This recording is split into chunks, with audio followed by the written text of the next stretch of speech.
My name is Diana, and I am 33 years old. I returned home from a classified military deployment just 2 days before Christmas. My 6-year-old daughter Mia was waiting at the front door crying so hard she could barely catch her breath. Her tiny hands were trembling as she stood in the doorway. Then she looked up at me and whispered that her father said, if she let me in, my sister would hurt her again. Then I heard a familiar voice from inside the house. Before I continue this story, let me know where you are watching from in the comments below. Hit like and subscribe if you have ever had to stand up to family who underestimated your worth. Growing up, my parents, Richard and Patricia, valued social standing above everything. In their eyes, my younger sister Vanessa was the golden child who could do no wrong. I joined the military to pay for my education and eventually became an elite cyber threat analyst for the Department of Defense. My career required classified deployments, but it provided a beautiful life for my family. The crisp December air burned my lungs as I stood on the porch of the home I purchased. My heavy deployment duffel bag slipped from my shoulder and hit the floorboards with a dull thud. I pushed through a 30-hour journey back, hoping to surprise my husband Derek and my daughter Mia. My mission had ended weeks earlier than scheduled. I expected tears of joy. I expected tight hugs and the comforting smell of cinnamon and pine needles. Instead, I was met with my daughter shivering in the cold, holding the door handle as if it were a lifeline. Her pale face was stained with tears. She looked terrified. I dropped to my knees immediately, reaching out to pull her into my arms. But before I could even wrap my hands around her small shoulders, the heavy oak front door swung wide open. The warm golden light from the foyer spilled out onto the freezing porch. Standing there was my 30-year-old sister Vanessa. She was wearing my custom silk robe, the one Derek bought me for our anniversary. In her hand, she held a crystal glass filled with my most expensive vintage red wine. She simply took a slow sip and looked down at me with a perfectly practiced smirk. "You are back early," Vanessa said, her voice dripping with casual disdain. "Derek said your deployment lasted until February. Well, since you are here, do not track mud on my new rugs." Before I could demand an explanation, footsteps echoed down the hallway. Derek appeared behind her, looking completely relaxed until his eyes locked onto mine. He just looked profoundly annoyed. He let out a heavy sigh as if my early return from a war zone was nothing more than an inconvenient scheduling error. He stepped past Vanessa and pulled a thick manila envelope from the entry table. He walked out onto the porch and shoved it into my chest.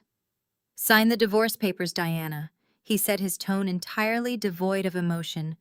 "They are already notarized.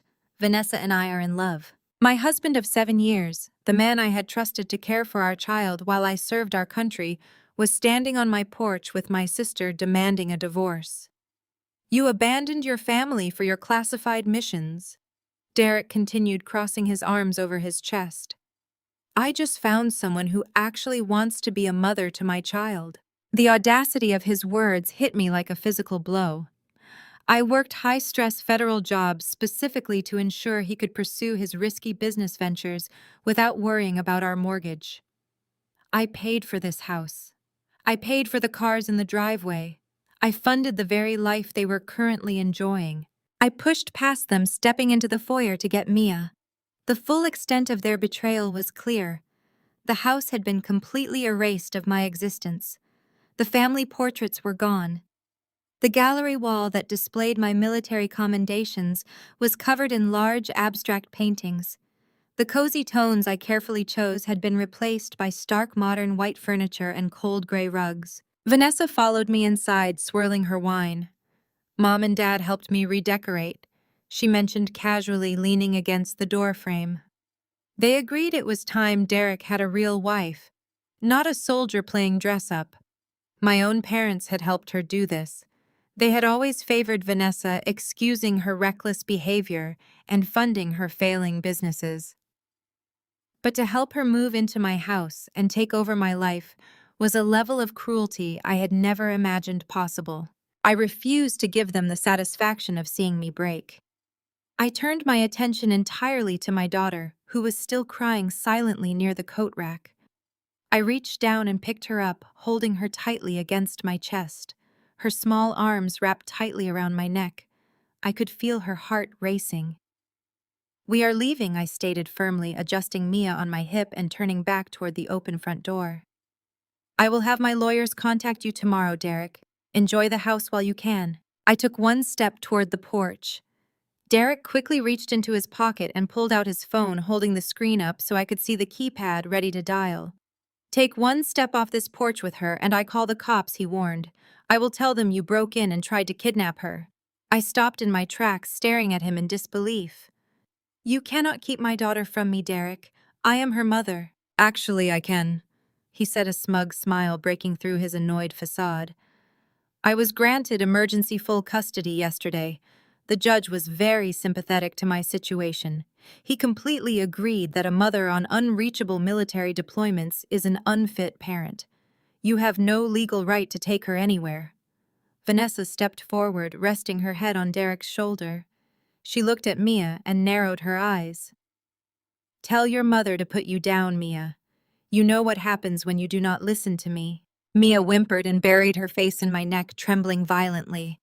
The sheer terror radiating from my child confirmed every dark suspicion I had. They had not just stolen my home and my marriage, they had been terrorizing my daughter while I was completely isolated from the outside world. I stood in the doorway, calculating my options. Every soldier instinct screamed at me to take my child and run. But my training as an intelligence analyst took over. If I walked out with Mia, Derek would call the police. I would be arrested for kidnapping due to the emergency order. Mia would be handed right back to them. I would lose any chance of fighting them in court.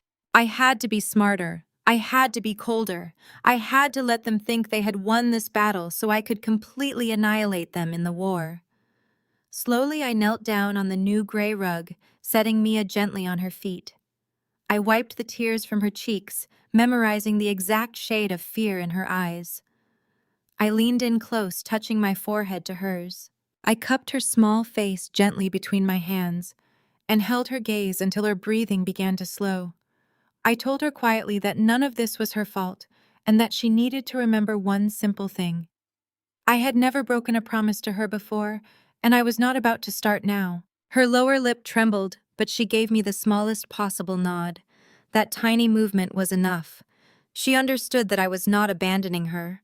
I was stepping away because returning too soon and without legal protection would only place her in greater danger.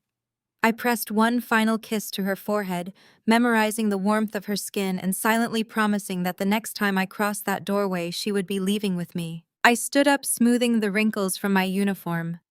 I looked at Vanessa, still wearing my robe, and Derek holding his phone like a weapon. I did not cry.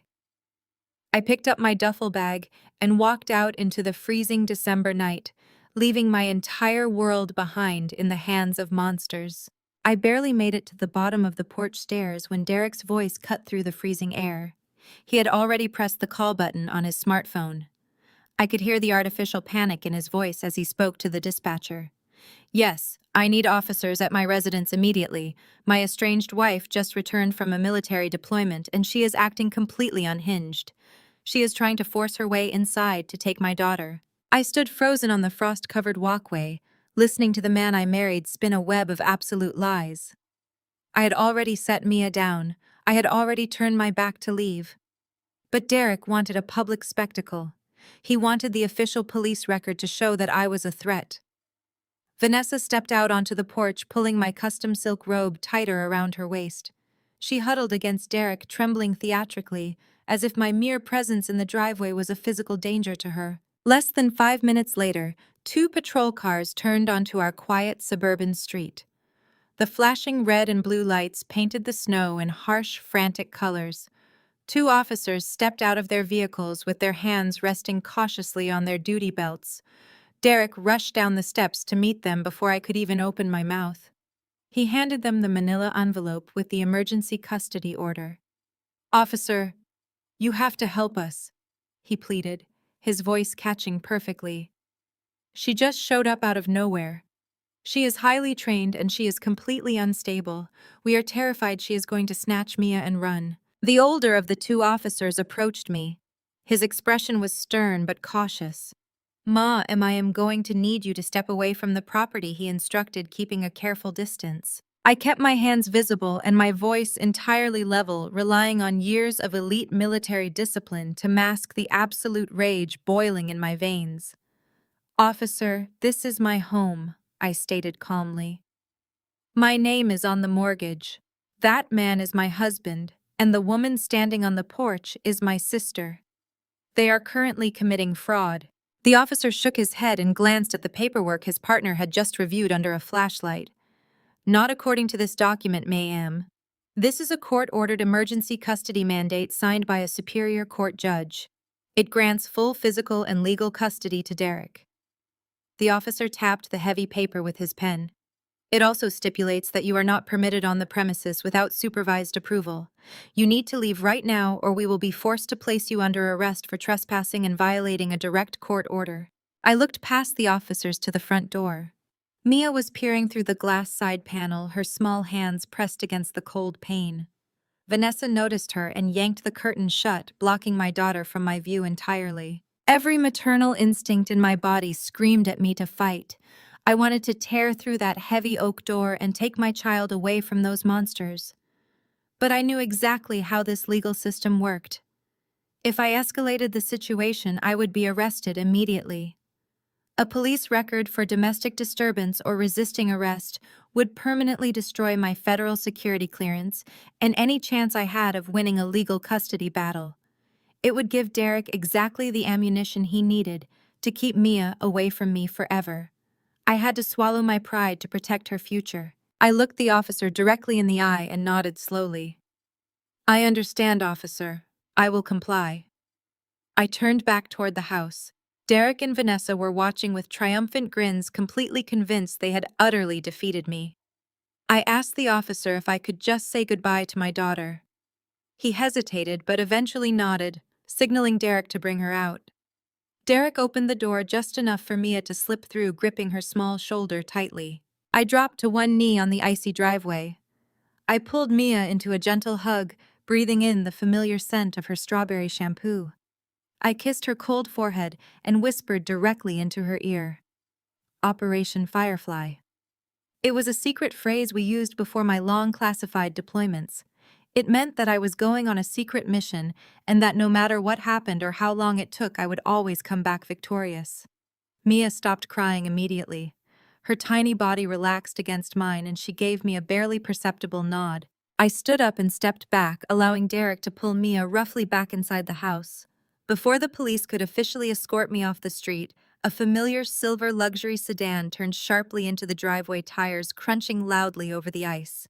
The doors swung open and my parents, Richard and Patricia, hurried out into the cold. A brief flash of hope ignited in my chest.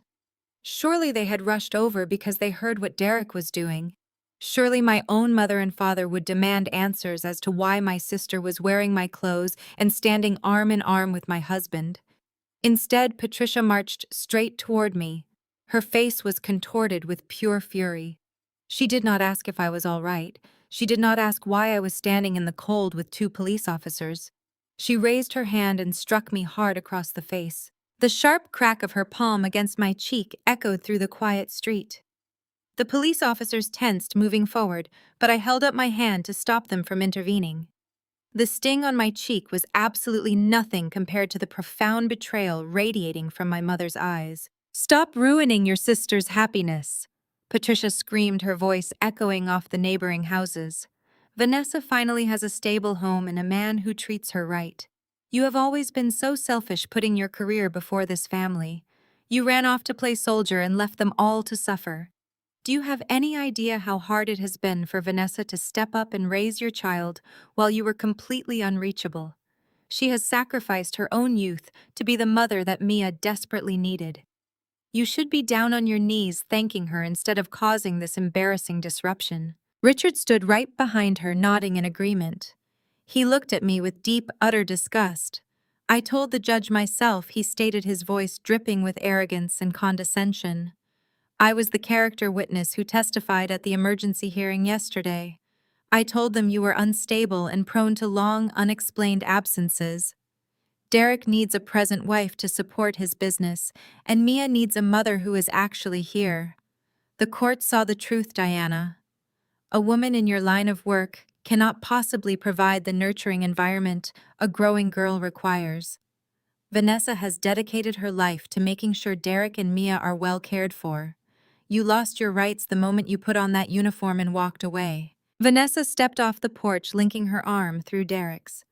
Mom is right, Diana. You should be happy for us. We are finally giving Mia the perfect family she deserves. The sheer coordination of their betrayal was staggering. My parents had actively conspired with my husband and my sister to legally steal my child and my home. They expected me to break down right there on the pavement. They expected me to scream and cry and validate the crazy woman narrative they had meticulously built. Instead, I stood incredibly tall. I looked at the people who had just discarded me like yesterday's trash. I let a slow, chilling smile cross my face. Enjoy the house, Derek, I said, my voice carrying clearly through the crisp winter air. I really hope you read the fine print on the deed. I turned on my heel and walked down the street, my heavy boots crunching rhythmically against the snow. I did not look back. I reached into my coat pocket and pulled out my encrypted federal device, making a single secure phone call. The dispatcher on the encrypted line answered on the first ring. I requested a secure room downtown, and within seconds, I had a digital key code sent directly to my device. Derek and Vanessa saw me as an absentee mother and an inconvenient wife. They had no idea that behind my military uniform, I was one of the top cyber financial auditors for the Department of Defense. I spent my deployments tracking ghost accounts and exposing defense contractors who tried to hide stolen federal funds. Tracing their clumsy financial trail was going to be effortless. The digital key granted me access to a corner suite on the 15th floor of a towering glass hotel. I walked over to the heavy mahogany desk, pulled the curtains shut, and unzipped the specialized compartment of my deployment duffel bag. I lifted out my tactical laptop issued specifically for high-level auditing and secure communications. I bypassed the hotel network and initiated a direct uplink to my classified server. The screen cast a pale blue glow across my face as lines of encrypted code cascaded down the monitor. I needed pure data. I started with the blind trust that held the deed to our house and the bulk of my financial assets. I had established the trust years ago to shield our family finances from Derek and his high-risk startup ventures. My fingers flew across the keyboard, accessing the raw transactional data routing through the Federal Reserve System. What I found within the first 10 minutes made my blood freeze. Derek had orchestrated a massive systematic financial hemorrhage. I pulled up the primary ledger for the blind trust and watched as a series of unauthorized withdrawals populated the screen. My eyes darted to the secondary account linked to the trust. It was a $2 million federal trust fund I had established exclusively for Mia. It was seeded with hazard pay and specialized consulting fees I had earned over the past decade to secure her future. The balance currently read 0. I leaned closer to the monitor, my jaw clenching so hard my teeth ached. Derek had completely emptied our 6-year-old daughter's future. I initiated a trace on the outgoing wire transfers, pulling up the heavily redacted bank documents that facilitated the theft. Derek had forged my signature across 16 different pages of legal documents claiming I was incapacitated on deployment. I stared at the digital scans. The forgery was incredibly sloppy. The sharp angle of my signature had been mimicked with a hesitant, shaky hand. It was a poor imitation, but it had been enough to fool a careless branch manager. I tracked the wire transfers through 2 shell companies Derek had quickly incorporated under a misspelled variation of his middle name. From there, the funds had been funneled directly into a commercial business account. I ran a search on the routing number, and the business registration popped up instantly. Radiant Wellness. It was Vanessa's luxury holistic clinic. Vanessa had opened the clinic 2 years ago, spending a fortune on imported marble fountains and crystal healing beds. Her business was failing spectacularly due to her refusal to work and her insistence on drawing a massive salary. She was drowning in commercial real estate debt. Now I was looking at a ledger that proved my husband had stolen my daughter's future to bail out my sister's vanity project. The true scope of this conspiracy was still hiding in the attached files. I opened the loan origination documents that Derek had used to temporarily bridge the gap before he finalized the theft. To secure the initial fraudulent bridge loans, Derek needed guarantors with significant local assets. I scrolled down to the bottom of the final page and stared at the two signatures sitting neatly on the guarantor line. Richard and Patricia, my parents. My own mother and father had not just turned a blind eye to my husband leaving me for my sister. They had actively participated in a massive financial crime to ensure Vanessa did not lose her precious clinic. They had co-signed fraudulent loans secured against a property owned by a federal entity using a child's trust fund as collateral. They had literally sold out their granddaughter to keep their golden child living in the lap of luxury. They had looked me in the eye on that freezing driveway, calling me selfish, while they were actively complicit in stealing millions of dollars from me. They honestly believed I was just a tired soldier who would cry over a divorce and walk away defeated. They had absolutely no idea that they had just handed a federal cyber auditor a perfectly documented trail of felony bank fraud, wire fraud, and conspiracy. I could have forwarded the entire file to the FBI right then and there, but that would allow them to play the victims. I wanted to dismantle their lives brick by brick exactly the way they had dismantled mine. I cracked my knuckles and leaned back over the keyboard. I did not blow my cover by freezing the primary accounts just yet. If I locked the main trust, they would immediately panic and start moving the remaining cash into offshore accounts. I needed them to feel completely secure until the trap snapped shut. Instead, I initiated a series of surgical strikes. I accessed Derek's secondary credit lines, the platinum cards he used to entertain his startup investors, and his corporate accounts. With a few swift commands, I triggered a silent fraud alert on every single card. The accounts were instantly frozen, but no notification would be sent to his phone. He would only discover the block the next time he tried to swipe his card in public. Next, I pulled up my military benefits profile. I accessed the payroll routing system and audited my direct deposits. Derek had quietly logged in while I was overseas and altered the routing numbers for my hazard pay and housing allowance. He was funneling my federal salary directly into Vanessa's personal checking account. I revoked his access completely and changed the routing numbers, redirecting every cent back into a secure, standalone account. I also initiated a quiet clawback protocol through the military banking system. The bank would automatically begin withdrawing the stolen salary from Vanessa's account within 48 hours, causing massive overdrafts. I sat back watching the confirmation screens pop up one by one. The digital locks were in place. The snare was set. They were currently sleeping in my house, completely unaware that their financial life support had just been entirely severed. The silence of the hotel room was broken only by the soft hum of the laptop cooling fan.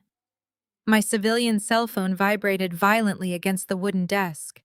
I picked up the device and saw a text message illuminate the lock screen. It was from Vanessa. I unlocked the phone and read the message. The sheer arrogance of her words radiated through the glass screen. Mom is throwing a Christmas Eve engagement dinner for Derek and me at the country club tomorrow, she wrote. You aren't invited, but I need you to sign the deed transfer by noon, or Derek will restrict your supervised visits with Mia. I stared at the glowing screen of my phone, letting the sheer audacity of Vanessa's threat sink in. She honestly believed she held all the cards. She thought the threat of restricting access to my own daughter would force me to surrender my property and quietly disappear into the night. I locked the phone and slid it into the pocket of my coat. I had absolutely no intention of signing that deed transfer by noon or any other time. Instead, I was going to deliver my RSVP in person. The Oak Creek Country Club was a beacon of old money and misplaced arrogance nestled in the wealthy suburbs just outside the city limits. It was the exact kind of place my parents adored, a place where reputation mattered more than reality. When I pulled my car into the valet line, the crisp Christmas Eve air was filled with the faint sound of a string quartet playing festive carols. I walked through the grand double doors, stepping onto the polished marble floors of the main lobby. My military dress uniform commanded immediate respect from the club staff. Nobody questioned me as I asked the concierge for the location of the private event booked under my father's name. I walked down the long carpeted hallway toward the Magnolia Room, my polished shoes making barely a sound against the thick luxury runners. Through the heavy glass doors, I could see the entire extended family gathered around a massive mahogany table. Aunts, uncles, and cousins I had not seen in years were sitting beneath a glittering crystal chandelier, holding crystal champagne flutes. The room was decorated with extravagant centerpieces of white roses and winter greens. Derek sat at the head of the table looking impeccably groomed in a custom-tailored suit. Vanessa sat directly to his right, resting her hand intimately over his. The massive diamond on her left ring finger caught the light, casting fractured rainbows across the table linens. My mother Patricia was standing at the opposite end of the table, holding her glass high. I pushed the door open just enough to hear her voice carrying over the polite murmur of the guests. "We are just so incredibly blessed," Patricia announced, her voice swelling with practiced emotion. "This past year has been a terrible trial for Derek. He has carried the burden of raising sweet little Mia entirely on his own, while dealing with a completely absentee partner. A deadbeat mother who chose her own selfish career ambitions over the well-being of her child. But God works in mysterious ways. He brought Vanessa to step up and save this broken family. She has shown us all what true maternal devotion looks like. So let us raise a glass to Derek and Vanessa, to a beautiful new beginning and the family they are building together." The extended family murmured their agreements, clinking their glasses together in a sickening display of unity. I did not wait for the toast to finish. I pushed the heavy glass doors wide open and stepped fully into the room. The heavy click of the door shutting behind me cut through the celebration like a gunshot. Heads turned in unison. The cheerful smiles froze on the faces of my relatives. Aunt Martha lowered her glass, her eyes wide with shock. Uncle David nearly dropped his fork onto his china plate. The string quartet music piped in through the ceiling speakers suddenly felt absurdly cheerful against the suffocating tension rapidly filling the private dining room. Patricia gasped, pressing a manicured hand to her chest. Richard stood up so fast his chair scraped violently against the hardwood floor. "Diana," he barked, his face flushing a deep shade of crimson. "What are you doing here? You were explicitly told you are not welcome at this family gathering." He turned toward the waitstaff lingering near the service entrance. "Get the club manager immediately. I want security to escort this woman off the premises right now. She is trespassing." I completely ignored my father's blustering orders. I kept my posture perfectly straight, squaring my shoulders as I walked slowly toward the head of the table. My gaze was locked entirely on Vanessa and Derek. Derek was gripping the edge of the table so tightly, his knuckles were bone white. The smug confidence he displayed on my porch the previous night had completely evaporated. He looked like a cornered animal staring at a predator. Vanessa, on the other hand, tried to maintain her arrogant facade. She sat up straighter, tossing her hair over her shoulder and lifting her chin. She actually had the nerve to let out a short, condescending laugh. "Are you really this desperate?" Vanessa asked, pitching her voice so the entire room could hear. "Crashing my engagement dinner in your little uniform, trying to ruin my night because you cannot accept that Derek chose me. It is honestly just pathetic. You need to leave before you embarrass yourself any further." I stopped right behind Derek's chair, leaning forward slightly so my voice would carry clearly to every single relative seated at the table. "I am not here because I am jealous, Vanessa," I said, keeping my tone icy and precise. "I am just curious. Did Derek happen to tell you exactly where the $40,000 for that beautiful engagement ring came from?" The room fell dead silent. You could have heard a pin drop on the thick carpet. Vanessa faltered, her hand instinctively covering the diamond on her finger. "What are you talking about?" she snapped. "Derek bought this ring with the profits from his startup. He is a successful entrepreneur. You are just completely delusional because you have nothing." I turned my attention to Derek, watching the sheer terror bloom in his eyes. A successful entrepreneur, I repeated, letting the words hang in the air. That is a very creative way to describe a man who just illegally forged my signature to completely drain a 6-year-old child's trust fund. A collective gasp rippled around the long table. Aunt Martha covered her mouth with her napkin. My cousins exchanged bewildered, frightened glances. Derek stood up so fast he knocked his water glass over. The ice and water spilled across the white linen, soaking into the floral centerpiece. "Shut up, Diana," he stammered, his voice pitching higher than normal. "She is crazy. Everyone just ignore her. She is having a mental breakdown because of the deployment. She does not know what she is talking about."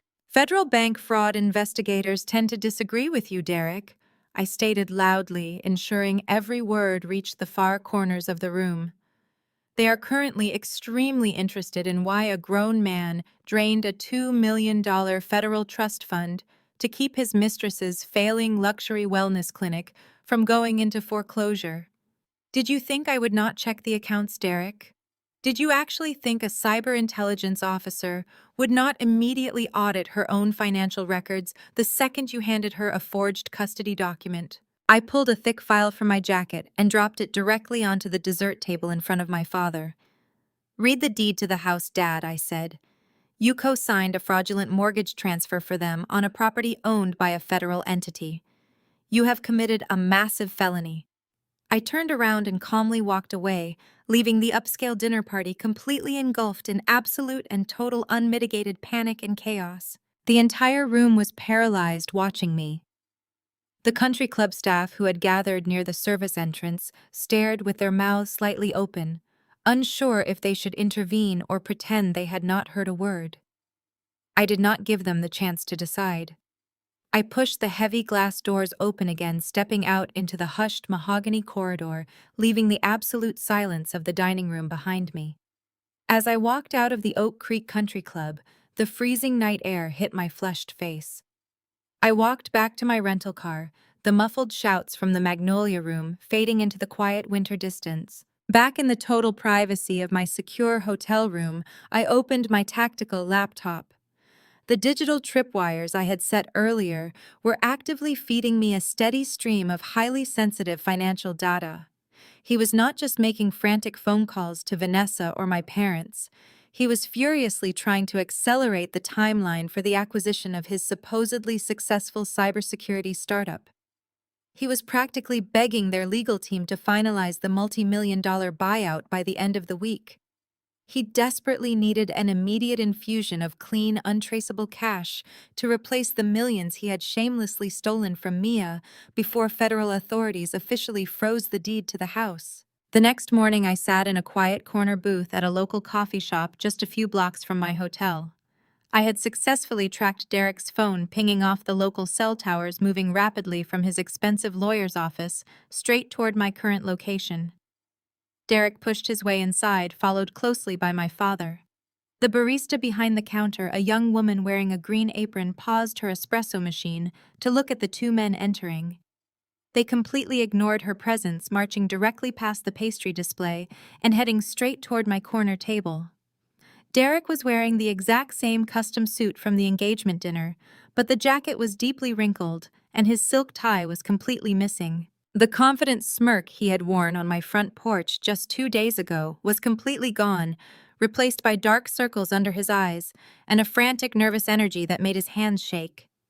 They looked like two desperate men trying to negotiate with a brick wall.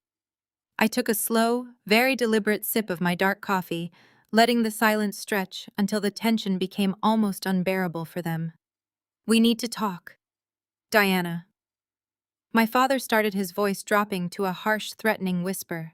"What you did last night was completely unacceptable. You embarrassed the family in front of half the town. You caused a scene that could severely damage our sterling reputation in this community. A felony bank fraud charge will do a lot more damage to your reputation than a ruined dessert dad. I hope you brought a very good lawyer, because you are going to need one." Derek leaned forward abruptly, placing his elbows on the table. "Listen, Diana, we got off on the wrong foot the other night," he stammered, attempting to sound reasonable and conciliatory. "But we are all adults here. We can handle this complex situation like civilized people without getting the federal authorities involved. I have a proposition for you. I am listening. It is a very generous offer considering the circumstances, Diana. We are willing to give you joint custody of Mia. You can see her every other weekend. We will also write you a certified check right now for $100,000 to help you get back on your feet and transition smoothly into civilian life. All you have to do is sign a basic non-disclosure agreement, hand over the deed to the house without any further disputes, and officially drop these ridiculous fraud claims. You take the money you get to be a part-time mother, and we all walk away clean. He had deliberately stolen my daughter, my home, and my financial assets, and now he was offering me a fraction of my own money to buy my permanent silence. He actually thought $100,000 would make me turn a blind eye to him terrorizing my child. And what exactly makes you think I would ever accept less than what is rightfully mine? I asked, keeping my voice dangerously quiet. My father scoffed, leaning closer to me. Because you do not have a choice, Diana. You are playing a very dangerous game with people who have far more influence than you do. I have spent decades building connections in this city. If you refuse this deal, I will personally use every single local connection I have to paint you as a mentally unstable combat veteran who poses a severe danger to her own child. Richard paused to let the threat sink in, his eyes narrowing with cruel intent. I will make sure the local courts strip you of your parental rights completely. I will call your commanding officers and tell them you are having a severe psychological breakdown. I will ruin your military career, Diana. You will be discharged with absolutely nothing. You will have no daughter, no home, and no future. Take the money and the joint custody. It is the best you are going to get. They thought the prospect of losing my military career would terrify me into submission. They did not understand that my career was not just a job, it was an institution that hunted men exactly like them. I reached across the table and picked up the folded piece of paper Derek had placed in front of me. I slowly, deliberately tore the paper in half. Then I tore the halves into quarters. I let the shredded pieces flutter down onto the table like snow. I looked at them with pure ice. I do not negotiate with thieves who terrorize my daughter. I stated, my voice completely devoid of any emotion. I will not take your hush money, Derek. I will not sign over my house. And I will certainly not let a coward like you raise my child. Derek's face flushed dark red with sudden, explosive anger. He slammed his fist down onto the table, causing the coffee cups to rattle loudly. You are a fool, Diana. He sneered, his voice dripping with venom. You have no money and no power. You think you can scare me with your little federal audit threats. You have absolutely nothing while I am on the verge of building an empire. Tomorrow morning at exactly 9 o'clock sharp, the buyout of my cybersecurity company finally goes through for $10 million. The expensive ink will finally dry, the enormous funds will securely transfer, and I will be completely untouchable. I will take that $10 million, and I will hire the best, most vicious lawyers in this entire state to bury you. I will drag you through family court until you are completely bankrupt and broken. You will never see Mia again. Derek grabbed his coat, standing up from the booth, breathing heavily. My father stood up beside him, shooting me one final look of utter disappointment before turning to leave. I set my warm coffee cup down very gently, keeping my posture relaxed but completely alert. I looked up at Derek, letting a slow, knowing smirk touch the corners of my mouth. I will see you at the very important corporate buyout signing tomorrow morning, Derek. I left my father and Derek in the coffee shop, their faces pale masks of fury. Derek thought he could outmaneuver me with hollow threats and pathetic bribes, but he fundamentally misunderstood the battlefield. I only cared about getting my daughter back. Back in my hotel room, my encrypted device vibrated against the desk. It was an automated priority alert tied directly into the county family court database. I downloaded the freshly uploaded filing. Derek had filed an emergency ex parte motion for an expedited full custody hearing, seeking an immediate order to revoke my supervised visitation rights. I scrolled through the digital pages until I reached the sworn affidavits attached as supporting evidence. The first affidavit was a string of completely fabricated lies from my father, but the second document made my breath catch. I read the name printed at the top: Kelly Mitchell. She was my college roommate, my maid of honor, the woman who had celebrated every major milestone in my life before my classified deployments created a quiet distance between us. According to her signed affidavit, I had confessed to severe psychological instability during a recent phone call. It was a complete fabrication, meticulously designed to validate Derek's narrative. The sting of betrayal was sharp, but I pushed the emotional pain aside and let my military discipline take the reins. I opened a terminal on my laptop and ran a deep financial diagnostic on Kelly's background. It took less than 3 minutes to find the anomaly. Kelly had been drowning in crushing medical debt from a severe autoimmune flare-up. The collections agencies had been relentlessly pursuing her, but just 48 short hours ago, a massive lump sum payment of $85,000 had completely cleared her outstanding accounts. The funds had been routed through the exact same fraudulent shell company Derek had used to drain Mia's trust fund. He had bought her loyalty. I pulled out a small audio recording device designed to look exactly like a standard black ink pen. I slid it into my jacket pocket, tapping the top twice to activate the continuous recording protocol. I knew exactly where Kelly lived, a fading apartment complex on the industrial side of town. The silent drive across the city took exactly 20 minutes. I parked my rental car and walked up the exposed concrete stairs to the 3rd floor. I knocked firmly on the faded green door. The deadbolt clicked, and the door swung open a few inches. Kelly stood there, her eyes widening in sheer terror the moment she recognized my face. She instinctively threw her weight forward, trying to slam the door shut, but I smoothly jammed the reinforced toe of my heavy boot into the doorframe.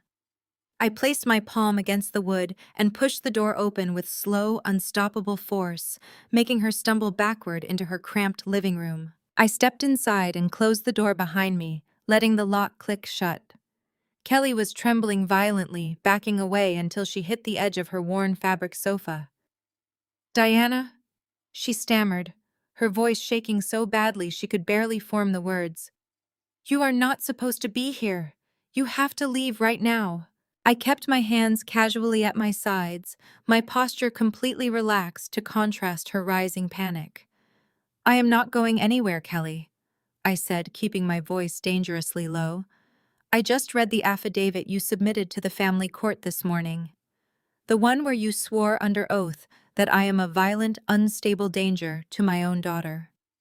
I am curious how you managed to write such a vivid account of a phone call that never actually happened." Kelly wrapped her arms tightly around her stomach, looking wildly around the room for an escape route.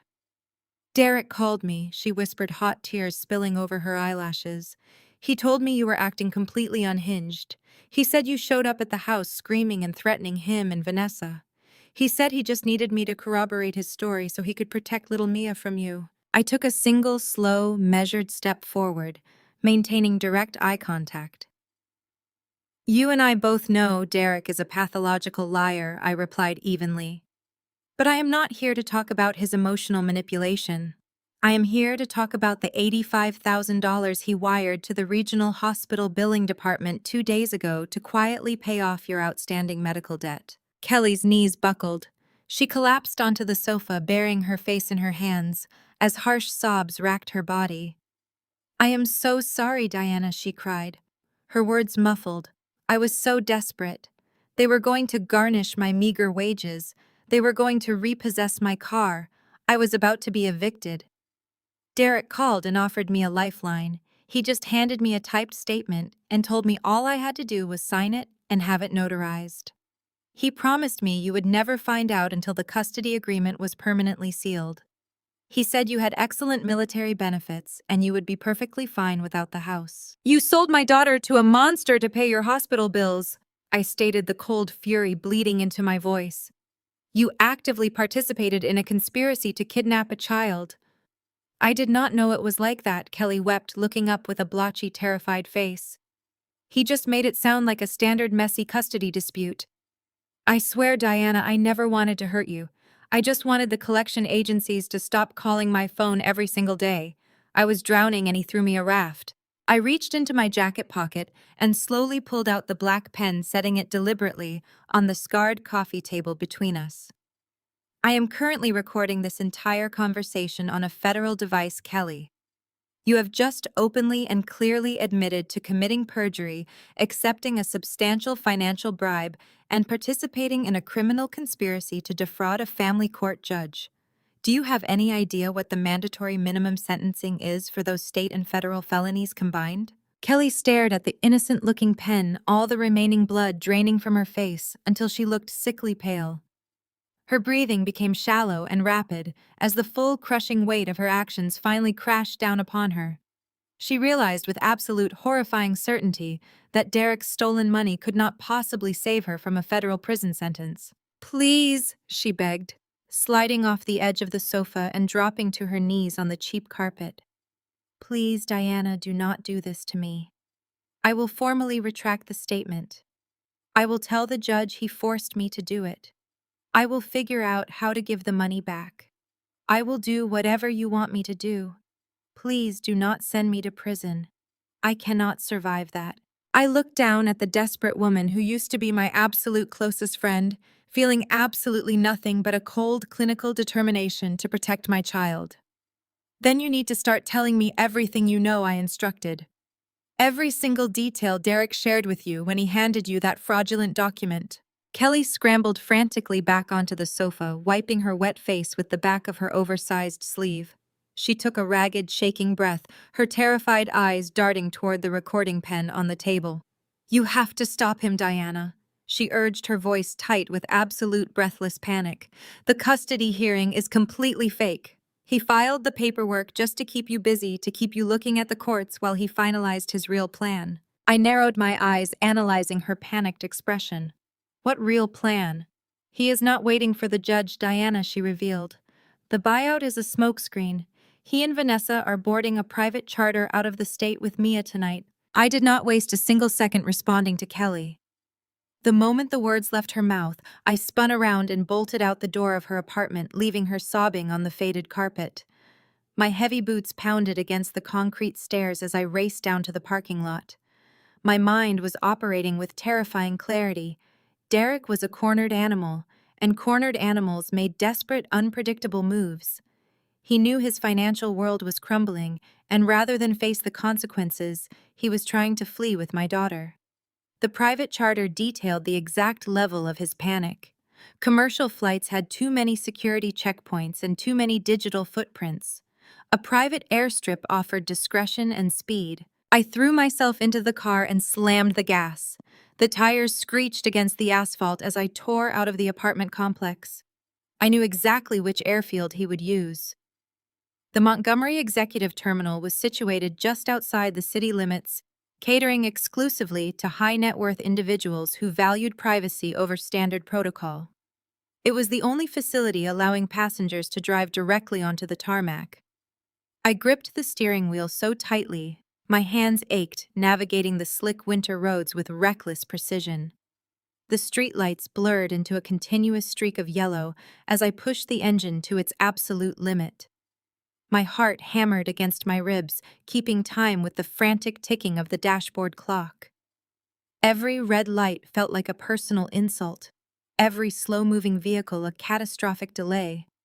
I forced myself to breathe, relying on years of combat training to suppress the suffocating panic threatening to paralyze me. Mia was terrified. Mia was waiting for her mother.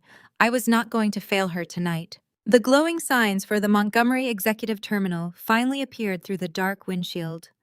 I did not slow down approaching the main checkpoint. The entrance was blocked by a metal gate and a guard booth. A security guard stepped out, holding a glowing red wand, signaling me to stop. I slammed on the brakes, bringing the car to a jerking halt just inches from the barrier. Before the guard could open his mouth to demand credentials, I was out of the vehicle. I reached into my jacket pocket and pulled out my Department of Defense identification badge, flipping it open so the federal seal caught the harsh glare of the overhead floodlights. "I am an active federal agent executing a time-sensitive mandate," I stated, my voice carrying absolute, unquestionable authority. Open this gate immediately, or I will have federal marshals dismantle it, and you will be charged with obstructing an active federal investigation." The guard took one look at the badge and then at the cold, dead expression on my face. He swallowed hard, retreating into the booth and hitting the button. The heavy metal gate swung open. I left my car, idling at the checkpoint, and sprinted past the guard booth, breaking into a full run across the sprawling expanse of the dark tarmac. The freezing wind whipped against my face, carrying the sharp chemical scent of aviation fuel. Rows of sleek private jets sat parked in neat diagonal lines, their polished hulls reflecting the runway lights. My eyes scanned the area, desperately searching for any sign of movement. Then I saw it. At the far end of the runway, a charter jet was powering up its engines, emitting a low, powerful whine that vibrated through my boots. A black luxury sedan was parked near the base of the boarding stairs, its doors standing wide open. I pushed my legs harder, my breath tearing from my lungs in ragged white clouds. As I closed the distance, the figures near the boarding stairs came into sharp focus. Derek was violently shoving a set of matching designer luggage into the hands of a waiting flight attendant. Vanessa was standing halfway up the metal steps, clutching her heavy fur coat tightly around her shoulders, complaining loudly about the freezing temperature. And there, standing on the cold concrete at the bottom of the stairs, was Mia. My sweet, beautiful 6-year-old daughter was shivering in a thin jacket, clutching her favorite stuffed bear against her chest. Tears were streaming down her red cheeks, and her small shoulders shook with every sob. She looked completely terrified, lost in a world of adult panic and greed. "Stop right there," I roared, my voice slicing through the roar of the jet engines. Mia heard me first. Her head snapped up and her tear-filled eyes locked onto mine. "Mommy!" She screamed, her voice breaking with pure, desperate relief. She tried to run toward me, but Derek lunged forward, grabbing her roughly by the arm and yanking her back toward the stairs. I covered the last 50 yards in a matter of seconds. I did not hesitate. I threw my body between Derek and the boarding stairs, planting my feet firmly on the bottom step and crossing my arms over my chest. I formed a physical barricade of solid muscle and federal authority. "Let go of my daughter, Derek," I demanded, stepping down, so I was directly in his face. "Let her go right now, or I promise you, I will break every bone in the hand holding her." Derek stumbled backward, startled by my sudden physical presence. He dragged Mia behind him, using her small body as a shield. He looked wild, his hair unkempt and his eyes darting frantically around the tarmac. "You cannot be here," he shouted, his voice cracking with hysteria. "You are violating a direct court order, Diana. I am taking my daughter on a scheduled vacation, and you are trespassing on private property." The commotion drew the attention of the airstrip manager, a tall, imposing man in a high-visibility vest who marched over from the terminal building. He looked between my military uniform and Derek's expensive suit, trying to assess the situation. "Is there a problem here, sir?" the manager asked, addressing Derek while shooting me a wary glance. "Yes, there is a massive problem," Derek practically shrieked. "This woman is my estranged wife. She is completely unstable and she is attempting to kidnap my child." Derek reached into his coat pocket with his free hand and pulled out a folded piece of thick legal paper, shoving it aggressively toward the manager. "This is an expedited family court mandate signed by a superior court judge just 2 hours ago. It grants me full temporary custody and explicitly permits emergency out-of-state travel for family welfare. She has no legal right to be within 500 feet of us." I did not argue with the airstrip manager. I simply reached into my jacket pocket and pulled out my encrypted federal smartphone. The device connected instantly, bypassing all civilian networks. I put the phone on speaker. "Federal Aviation Administration Emergency Dispatch, state your authorization code," a crisp voice echoed. "Authorization Echo Tango 79er, I stated clearly. "I need an immediate grounded status on charter flight currently taxiing at Montgomery Executive Terminal." I tapped the screen, adding a second party. "Federal Trade Commission Fraud Division is now active," a second voice announced. "I am flagging the primary passenger, Derek Vance, for immediate detainment," I said. I looked at Derek. Your ticket was purchased using stolen federal funds that cross state lines. You aren't going on a vacation, you're going into federal custody. Sirens approached the tarmac. The wailing pitch of the sirens pierced the freezing night air, growing louder with every passing second. The harsh glare of red and blue emergency lights began to bounce off the polished metallic hull of the private jet, painting the tarmac in violent flashes of color. 3 dark armored SUVs broke through the main security gate and screeched to a halt, forming a tight blockade around the luxury sedan and the boarding stairs. The doors flew open and a dozen federal agents wearing tactical vests spilled out onto the concrete. They moved with absolute precision, fanning out to secure the perimeter, while the lead agent marched directly toward us. Derek's arrogant posture crumbled instantly. The color drained from his face, leaving him looking like a terrified ghost under the runway floodlights. The heavy legal paperwork he had been brandishing fluttered out of his trembling hands and skipped across the tarmac, carried away by the bitter wind. The airstrip manager immediately took 3 large steps backward, raising his hands in the air to signal his complete non-involvement. I did not waste a single glance on Derek. I dropped to my knees on the freezing concrete and threw my arms open. Mia practically flew into my embrace, colliding with my chest so hard it knocked the breath out of me. I wrapped my arms around her small, shivering frame, burying my face in her soft hair. She clung to my neck, sobbing uncontrollably, her tiny hands gripping the fabric of my jacket, as if she thought I might disappear again. I held her as tightly as I could, pressing kisses to her cold forehead and whispering that she was safe and that I was never letting her go. Above us, the lead federal agent stepped up to Derek Vance. The agent stated, his voice echoing clearly over the idling jet engines. You are being placed under arrest for federal wire fraud, grand larceny, and interstate flight to avoid prosecution. Place your hands behind your back. Derek stammered wildly, his eyes darting back and forth like a trapped animal. Wait. There is a massive misunderstanding, he pleaded, raising his hands in a frantic gesture of surrender. I have the money. I have a legitimate company. You cannot do this to me. I am a wealthy man. The agents did not care about his fabricated wealth. In one smooth, practiced motion, an agent grabbed Derek's arms, twisted them firmly behind his back, and secured a heavy pair of steel handcuffs around his wrists. The sharp metallic click echoed across the tarmac, sealing his fate. Derek looked absolutely pathetic, his expensive custom suit rumpled and his shoulders hunched in defeat. He turned his desperate, pleading eyes toward Vanessa, expecting his devoted partner to rush to his defense or demand to call their high-priced lawyers. Instead, Vanessa stared at the handcuffs with an expression of absolute horror. In a split second, her entire demeanor shifted. The calculated loyalty she had feigned for months evaporated the exact moment she realized the stolen millions and the lavish lifestyle she felt entitled to were vanishing right before her eyes. She did not reach out to comfort him. She did not scream for the agents to stop. She looked at Derek as if he were a diseased rat, then deliberately turned her back on him. She reached down and violently yanked her heavy designer luggage out of the grip of the stunned flight attendant. I had absolutely nothing to do with any of this. Vanessa shouted, her voice shrill and piercing, as she tried to drag her oversized bags up the metal boarding stairs. He tricked me. I am a victim of his manipulation. I am just a passenger on a scheduled flight to a luxury resort, and I demand to be allowed to board my plane immediately.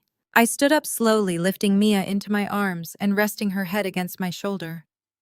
I stepped directly into Vanessa's path, blocking the top of the stairs. You are not getting on that plane, Vanessa, I said, my voice dripping with absolute contempt. The pilot has already cut the engines. This flight is permanently grounded. Vanessa glared at me with pure venom, her perfectly manicured hands gripping the handles of her expensive luggage so tightly her knuckles turned white. Get out of my way, Diana, she hissed, stepping up to challenge me. You might have managed to trap Derek with your pathetic federal audit tricks, but you cannot touch me. I have my own accounts. I have the transferred funds. I am taking this plane to an island where I will never have to look at your miserable face again. I shifted my weight, settling Mia more comfortably against my hip. I looked down at my younger sister, feeling nothing but complete disgust for the shallow, greedy person she had become. You really do not pay attention to how federal investigations work, do you? I asked, keeping my tone conversational. When I flagged Derek's accounts for grand larceny, I did not just target his primary business holdings. I targeted every single offshore account, every hidden trust, and every secondary account he transferred stolen funds into. I completely froze your personal accounts exactly 10 minutes ago, Vanessa. Your credit cards, your debit cards, your secret emergency stash. It is all locked down by the federal government. You have absolutely nothing. Vanessa stopped breathing.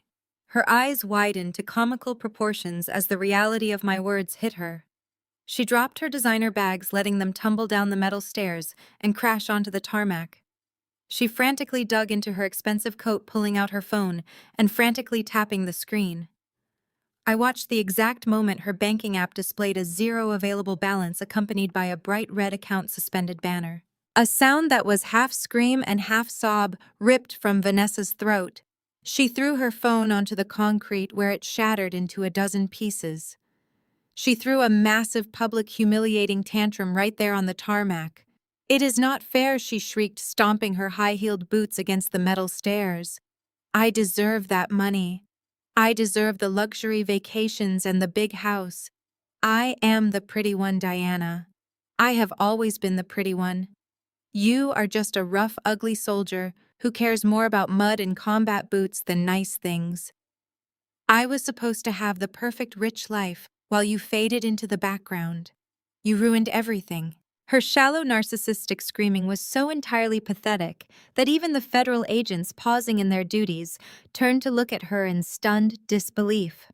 Before I could respond to her ridiculous outburst, the squeal of civilian tires drew my attention toward the security gate. A familiar silver luxury sedan came tearing onto the tarmac, swerving recklessly around the parked federal vehicles. The car slammed into park, and the doors flew open. Patricia and Richard. My parents stepped out into the freezing night. They had clearly followed Derek's desperate flight to the airport, terrified of losing their primary source of status and wealth. They took one look at the chaotic scene, the flashing blue lights, the armed federal agents, and the shattered remains of their perfect family image. They completely ignored Mia, who was crying softly against my neck. They completely ignored Derek, who was being unceremoniously shoved into the back of a dark federal transport vehicle. Their eyes locked entirely onto Vanessa, who was still weeping hysterically on the boarding stairs. My mother rushed forward, her face contorted with misdirected maternal panic. She shoved her way past a federal agent and ran to the bottom of the stairs, wrapping her arms around Vanessa's trembling shoulders. "Oh, my poor, beautiful girl," Patricia cooed, stroking Vanessa's hair. "What is happening? What has she done to you?" Patricia turned her head and glared at me with an expression of pure, unadulterated hatred. She lunged forward, pointing a shaking finger directly at my face. "How could you do this, Diana?" she screamed, her voice echoing over the quiet hum of the auxiliary power units. "You bring federal agents to a private airport. You create this massive, embarrassing spectacle. You are deliberately destroying this family's sterling reputation in front of the entire city just because you are jealous of your sister's happiness. You are a monster." I held Mia tighter, rubbing her back to soothe her.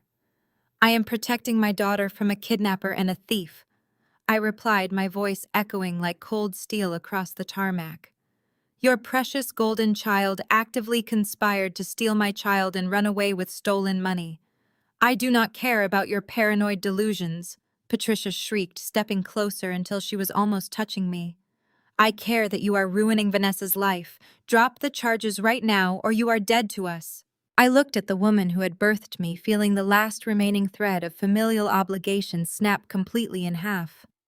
I smiled coldly, shifting Mia to one arm. I reached into my tactical jacket with my free hand and pulled out a thick, sealed manila envelope. I tossed it effortlessly through the air. It landed with a heavy slap against Patricia's chest, forcing her to catch it. "I already dropped you," I stated, my voice perfectly calm and devoid of any emotion. "That is a foreclosure notice for your house. You shouldn't have used my property as collateral." Patricia stared at the thick manila envelope in her hands, as if it were a venomous snake about to strike. Her mouth opened and closed repeatedly, but no sound came out. Richard stepped up beside her, looking over her shoulder at the heavy legal seal pressed onto the document. The color completely drained from his face, leaving him looking pale and sickly under the harsh airport floodlights. They had arrogantly assumed my classified overseas deployment meant I was entirely ignorant of civilian financial maneuvers and complex real estate law. They had vastly underestimated the forensic accounting capabilities of the federal government and my absolute unwavering willingness to use them. I turned my back on my parents without another word and walked away, holding my daughter tightly against my chest. The federal magistrate granted Derek bail exactly 3 days later. It was a standard procedural move for white-collar crimes of a nonviolent nature, but it meant he was temporarily back on the street. However, the judge had aggressively upheld the complete freeze on all of his financial assets, pending the upcoming trial. Derek was completely broke. He could not access a single dime of the millions he had shamelessly stolen from Mia. Richard stepped in to fill the void, maxing out his last remaining personal credit cards to hire a sleazy, high-priced defense attorney known for cutthroat media tactics.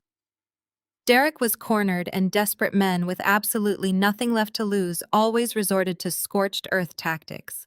It started on a Tuesday morning. Vanessa and Patricia launched a coordinated massive social media smear campaign across every local community group and public platform they could find. They posted highly edited videos of me in my tactical gear, tearing clips entirely out of context to make me look like an unhinged, aggressive predator. Vanessa recorded tearful, direct-to-camera monologues, claiming I was a violent, deranged soldier suffering from severe untreated combat trauma. She told her thousands of loyal followers that I had selfishly abandoned my family for years, only to return and ruthlessly frame her innocent fiancé in a psychotic bid for control. She painted herself as the loving maternal savior who had been bravely protecting Mia from my dangerous psychological instability. Patricia backed up every single post, writing long, impassioned comments about how her heart was broken by her dangerous estranged daughter. The local community consumed the fabricated drama with absolute fervor. The false narrative of the traumatized veteran attacking a prominent local businessman was simply too perfectly sensational for them to ignore. My phone began buzzing relentlessly with hateful notifications. Extended family members, aunts and cousins who had not spoken to me in years, sent vicious messages accusing me of destroying the family name and terrorizing my own child. The digital vitriol quickly bled into the real world. When I walked through the lobby of my secure hotel to grab coffee, a woman from Patricia's country club recognized me. She stood up from her lounge chair and shouted that I belonged in a psychiatric ward, not with an innocent child. Hotel security intervened immediately, escorting the screaming woman off the premises, but the damage was already done. The public harassment became a daily occurrence. Complete strangers glared at me in the parking lot and muttered vile insults when I walked past. They called me a dangerous monster. They said I was entirely broken. It was a highly calculated psychological assault designed to make me crack under the crushing pressure. But I was not the weak, vulnerable woman they remembered. I was a trained operator, and I knew how to hold a defensive line. I kept Mia completely shielded from the chaos, ordering room service and setting up a private, secure play area in our hotel suite. I absolutely refused to let their toxic behavior touch my daughter. Derek and his expensive lawyer capitalized on the manufactured public outrage perfectly. Armed with the sudden surge of local support, the lawyer filed an aggressive emergency injunction with the family court. The filing cited the massive community concern and the viral videos as definitive proof that I was in imminent public danger. The legal motion demanded that Mia be immediately removed from my care and placed back in the safe custody of Vanessa and Patricia until the federal trial concluded. The lawyer argued that my current environment was exceptionally hostile and that my military background made me an unpredictable physical threat to my own child. They were trying to use the chaotic court of public opinion to bypass the federal criminal charges and rip my daughter away from me all over again. The toxic notifications on my phone continued to pile up, but I did not engage. I did not post a single angry reply to their vicious lies. I did not record a video defending my honor or explaining the actual truth. Engaging with desperate narcissists on a public forum was a losing battle that only fed their pathetic need for attention. I operated in the shadows where I was most comfortable. I waited patiently until Mia was fast asleep in the bedroom of our suite, safely tucked under the heavy hotel blankets. I pulled out my tactical laptop and connected directly to my encrypted network. I opened the social media platforms and began a systematic sweep of the accounts amplifying Vanessa's ridiculous posts. Thousands of aggressive comments were flooding in from anonymous profiles, repeating the exact same inflammatory phrases word for word. It was a classic bot farm deployment meticulously designed to manipulate algorithms and manufacture artificial outrage. I initiated a deep packet inspection routing the data through a series of classified federal cyber intelligence tools. I easily bypassed the standard civilian privacy firewalls and began tracing the IP addresses of the primary node servers controlling the anonymous accounts. The digital trail did not lead to a random public relations firm or a cheap overseas server farm like I initially suspected. The routing protocols were highly sophisticated, utilizing encrypted tunnels that expertly masked their geographical origin points. But I had spent years tracking international cyber terrorists across the globe, and this civilian infrastructure was incredibly sloppy by comparison. I cracked the final encryption layer with ease and stared at the terminal screen as the true origin points populated in bright green text. The entire bot network was being hosted directly on the private servers belonging to Derek's supposedly legitimate cybersecurity startup. He had foolishly used his own company's infrastructure to launch the targeted attack against me. But as I dug deeper into the hidden server logs, I found something vastly more important than a petty smear campaign. The hidden servers were not just running social media bots. They were actively processing thousands of automated microtransactions, cycling stolen capital through a complex web of international dummy corporations.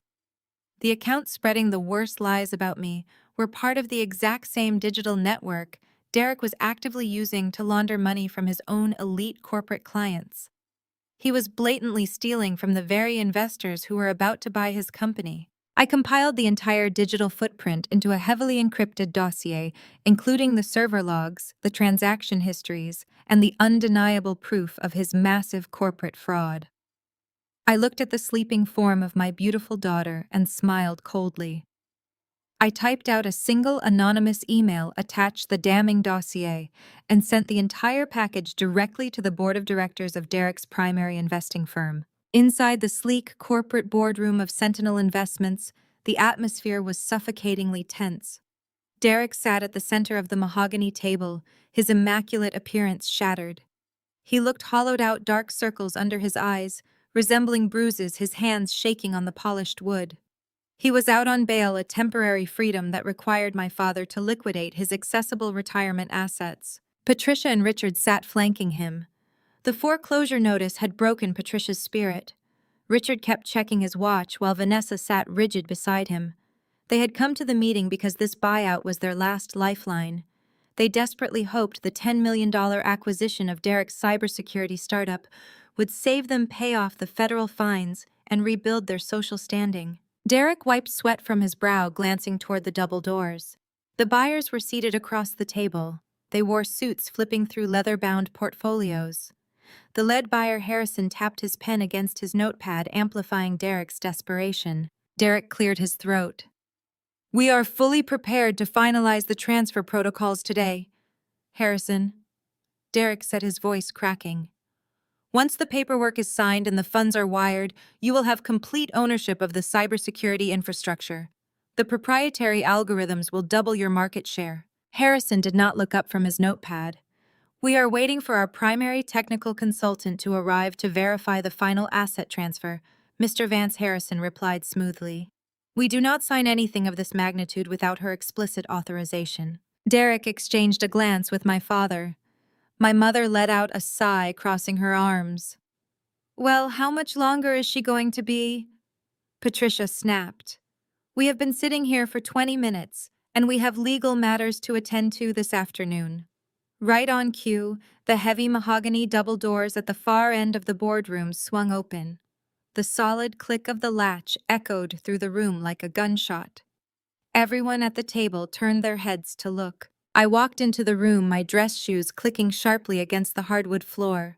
I was in my full military dress uniform, the fabric immaculately pressed, my medals gleaming under the recessed lighting. My posture was rigid, my shoulders squared, radiating authority. Flanking me on either side were two federal auditors in suits, carrying briefcases bearing the gold seal of the United States government. The reaction in the room was chaotic. Derek gasped, pushing his chair backward so hard it slammed against the glass wall behind him. Vanessa let out a squeal of terror, pressing her hands against her mouth. My father simply stared at me with terrified eyes, the color draining from his face. My mother stood up, pointing a trembling finger in my direction. What is she doing here? Patricia shrieked, looking toward the acquisitions team. You cannot let her in here. She is a violent, deranged woman. She is actively trying to destroy our family. Someone call security now. This is a private meeting and she has no right to be here. I completely ignored my mother's hysterical outburst. I marched directly to the head of the conference table, my eyes locked dead onto Derek. The two federal auditors stepped up behind me, setting their heavy briefcases onto the polished wood with a synchronized thud. The entire room seemed to freeze, paralyzed by the sudden shift in power. Harrison, the lead buyer, calmly stood up from his leather chair. He ignored Patricia's screaming and walked around the long table. He stopped directly in front of me and respectfully extended his hand. I took it, giving him a firm, professional handshake. Thank you for coming on such short notice, Diana Harrison said, offering me a polite, appreciative nod. We reviewed the digital dossier you sent over last night. Your insights were invaluable to our evaluation process. We deeply appreciate your thoroughness in uncovering these financial discrepancies before we committed our capital. You are very welcome, Harrison, I replied smoothly, my voice projecting clearly across the silent boardroom. I felt it was my duty to ensure your firm did not make a catastrophic $10 million mistake. Derek looked completely bewildered, his eyes darting frantically between Harrison and me. His mouth hung open, struggling to comprehend the impossible scene unfolding in front of him. You? Derek stammered, his voice weak and raspy. You sent them the dossier. How do you know, Harrison? What is going on here? I turned my head and looked down at my ex-husband, letting a slow, cold smile touch the corners of my mouth. Derek, meet the acquisitions team, I stated, gesturing casually toward Harrison and his silent colleagues. I advised them not to buy your company. Derek grabbed the edge of the mahogany table, his knuckles turning white as he desperately tried to anchor himself to reality. You cannot do that, he shouted, a hysterical edge creeping into his voice. You have absolutely no authority here, Diana. You are just a bitter ex-wife trying to ruin my life. This company is my property. It is legally registered in my name. The underlying software is fully operational. You cannot stop a legitimate corporate acquisition. I did not raise my voice. I did not need to. I reached into my uniform jacket and pulled out a single neatly folded document printed on heavy watermarked legal paper. I placed it on the table and slowly slid it across the polished wood until it came to a stop directly in front of Derek. He stared at the paper as if it were an explosive device, too terrified to pick it up. My father leaned over his hands, shaking violently as he snatched the document and began reading the dense legal text. His breath hitched in his throat, and he dropped the paper back onto the table as if it had physically burned him. His eyes met mine, filled with a sudden, horrifying realization. 3 years ago, I wrote the core algorithm for your software. I explained, keeping my tone slow, deliberate, and devastatingly calm. When you started building your little startup, you begged me to help you design the encryption architecture. You were too arrogant to realize that the code I provided was not a gift. It was licensed property. The shell corporation you have been blindly licensing it from for the past 36 months is entirely owned and operated by me. Vanessa let out a quiet, choked sob, sinking lower into her leather chair. Patricia collapsed back into her seat, pressing her hands against her temples as the room spun completely out of her control. They watched the final pieces of their luxurious fantasy world dissolve into ash. You built your entire house of cards on a foundation that belongs exclusively to me. I continued, stepping closer to the table until I was towering over Derek. Every single line of code that makes your software functional, every encryption protocol that you promised these buyers, is my intellectual property. I own the framework you are attempting to sell, and as of this morning, I am permanently revoking the commercial license. Derek looked up at me, his eyes wide and completely empty. The sheer magnitude of his failure shattered his mind. He realized there was no escape from the trap he walked into. The realization crushed his remaining defiance. Your company is officially worth $0, I stated, letting the finality of the words echo through the glass-walled room. Harrison did not blink. He slowly closed his leather-bound portfolio and slid his silver pen into his breast pocket with measured, absolute calm. He looked at the document I had placed on the table, and then up at Derek, whose face had turned the color of wet ash. The silence in the room stretched out thick and suffocating, broken only by the ragged, frantic breathing of my ex-husband. We are formally terminating all acquisition discussions effective immediately, Mr. Vance Harrison said, his voice devoid of any sympathy. You legally misrepresented the core assets of your company. That constitutes severe corporate fraud. Our legal department will be in contact regarding the time and resources you have wasted today. Harrison nodded respectfully to me and then to the federal auditors standing rigidly at my sides. Without another word, the acquisition team turned and walked out of the glass-walled boardroom.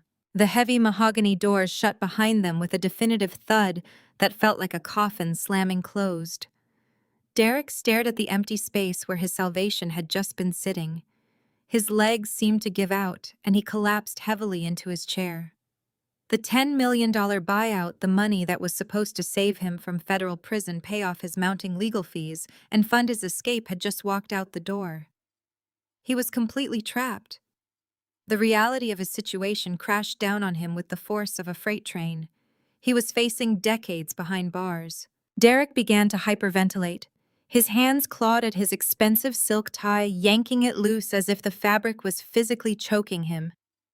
He looked wildly around the room, his eyes darting from my stoic face to the stone-faced federal auditors who were silently documenting his every move. Then his panicked gaze landed on Vanessa. The sheer terror in his eyes instantly mutated into vicious, desperate self-preservation. He lunged across the space between them, pointing a trembling finger directly at her face. "Tell them the truth, Vanessa!" Derek screamed, his voice cracking with hysteria. "Tell them this was all your idea. You pushed me into this. You told me to take the money." Vanessa recoiled, pressing her back against her leather chair in absolute shock. "I had nothing to do with your pathetic business failures," she shrieked, her tone defensive and shrill. "Do not you dare try to drag me down with you." Derek slammed his fists onto the mahogany table. "Do not lie to me, you greedy parasite," he roared, spittle flying from his lips. "You needed $2 million to fund that luxury medical clinic you wanted to open downtown. You practically begged me to skim the client accounts to pay for your commercial lease and your high-end medical equipment. You said no one would ever notice the missing capital. You told me Diana was too stupid to understand the financial transfers. I only took the money because you demanded it," Vanessa snapped. The polished, sophisticated veneer she had spent her entire life cultivating shattered into a million jagged pieces. She leaped out of her chair and threw herself at Derek, shoving him backward so violently that his chair tipped and nearly crashed to the floor. "You lying, cowardly piece of trash!" Vanessa shrieked, hitting his chest with her open palms. You are the one who stole the federal funds. You are the one facing wire fraud charges. I am a victim of your disgusting manipulation." She spun around her chest, heaving, and lunged toward her oversized designer handbag, resting on a side table. Her hands shook violently as she ripped the zipper open and dug through the contents. She pulled out a thick, disorganized stack of printed bank statements and haphazardly stapled legal documents. She threw them onto the center of the conference table, where they scattered across the polished wood. "Look at the signatures," Vanessa demanded, her voice echoing shrilly off the glass walls. "Look at the authorized transfer logs. I did not touch those offshore accounts. Mom did." Patricia gasped, clutching her chest as if she had been physically shot. Vanessa pointed a perfectly manicured finger directly at our mother.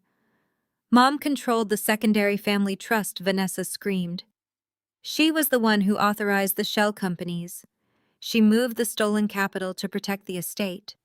She forged the documents to make it look like I was the primary beneficiary. It was all her idea." Patricia began to weep hysterically, shaking her head back and forth in complete denial. She reached out toward Vanessa, but my sister slapped her hand away with brutal force. "You are a terrible mother," Vanessa shouted, her face twisted with ugly, selfish rage. "You dragged me into this mess just to save your own country club reputation. You are the reason we are losing everything." The perfect wealthy family, the pristine image they had ruthlessly protected for decades, was violently imploding right in front of me. They were tearing each other apart, like rabid animals backed into a corner, sacrificing their own flesh and blood to save themselves. I stood at the head of the table, my posture flawless, my hands resting casually behind my back. I did not say a single word. I simply watched them destroy each other. The two federal auditors beside me remained entirely silent, taking meticulous mental notes of every confessed crime and forged document being thrown across the table. It was a spectacular display of unchecked narcissism and moral bankruptcy. Richard, who had been paralyzed by the sudden chaos, finally found his voice. He looked at his weeping wife, his screaming daughter, and his disgraced son-in-law. He realized with crushing clarity that none of them had any power left. The only person in the room who controlled their fate was me. Richard slowly stood up and walked toward the head of the table, his shoulders slumped in utter defeat. He stopped a few feet away, his eyes brimming with desperate, cowardly tears. He looked at my military uniform, at the medals, and finally at my face. "Diana, please," Richard begged, his voice trembling with pathetic vulnerability. "You have to stop this immediately. You have made your point. You proved you are smarter than Derek and more powerful than all of us. But if you let these auditors proceed with the investigation, we will lose everything. The bank is already foreclosing on the house. The federal government has frozen our accounts. If you do not call off this audit, Patricia and I will go to federal prison. Vanessa will lose her entire future. We will have absolutely nothing left. We will be completely ruined." He reached out as if to touch my arm, but stopped short when one of the federal auditors shifted his weight defensively. "Please, Diana," Richard pleaded, his voice breaking into a pathetic sob. "I am your father. We are your family. You cannot just stand there and watch us be destroyed. Have some mercy. You have to save us." I remained perfectly still, letting his desperate pleas hang in the cold air of the boardroom. I looked at the man who had enabled years of emotional abuse, who had turned a blind eye while my sister tried to steal my child, and my husband tried to steal my life. I looked at my father and felt absolutely nothing. "You already lost everything the day you chose to protect a thief over your own daughter." The heavy oak doors of the family court closed with a resounding thud, sealing us inside the austere room. We were seated at the polished wooden tables for the final custody hearing regarding Mia. Derek sat stiffly to my left, his posture a pathetic attempt at mimicking the powerful executive he used to be. The custom-tailored suits were gone, replaced by a cheap jacket that hung loosely over his diminished frame. Despite his impending incarceration, he was still desperately clinging to the delusion that he could retain custody of my daughter. He leaned close to his high-priced defense attorney, whispering frantically and dabbing sweat from his forehead. Patricia sat completely alone on the wooden benches behind him, clutching her designer purse like a physical shield. When the presiding judge called the court to order, Derek instantly shifted into his practiced performance. His defense attorney, the man Richard had foolishly bankrupted himself to hire, delivered an impassioned opening statement. He painted Derek as a devoted father whose only crime was trying to protect his precious 6-year-old daughter from an unstable and dangerous mother. It was a work of fiction delivered with theatrical conviction. I sat silently beside my legal counsel, maintaining my flawless military posture and watching Derek weave his web of desperate lies. The defense attorney called Patricia to the witness stand to corroborate the narrative. My mother placed her hand on the Bible, swore to tell the truth, and settled into the wooden chair with elegance. When the attorney began his questioning, Patricia launched into the script they had prepared.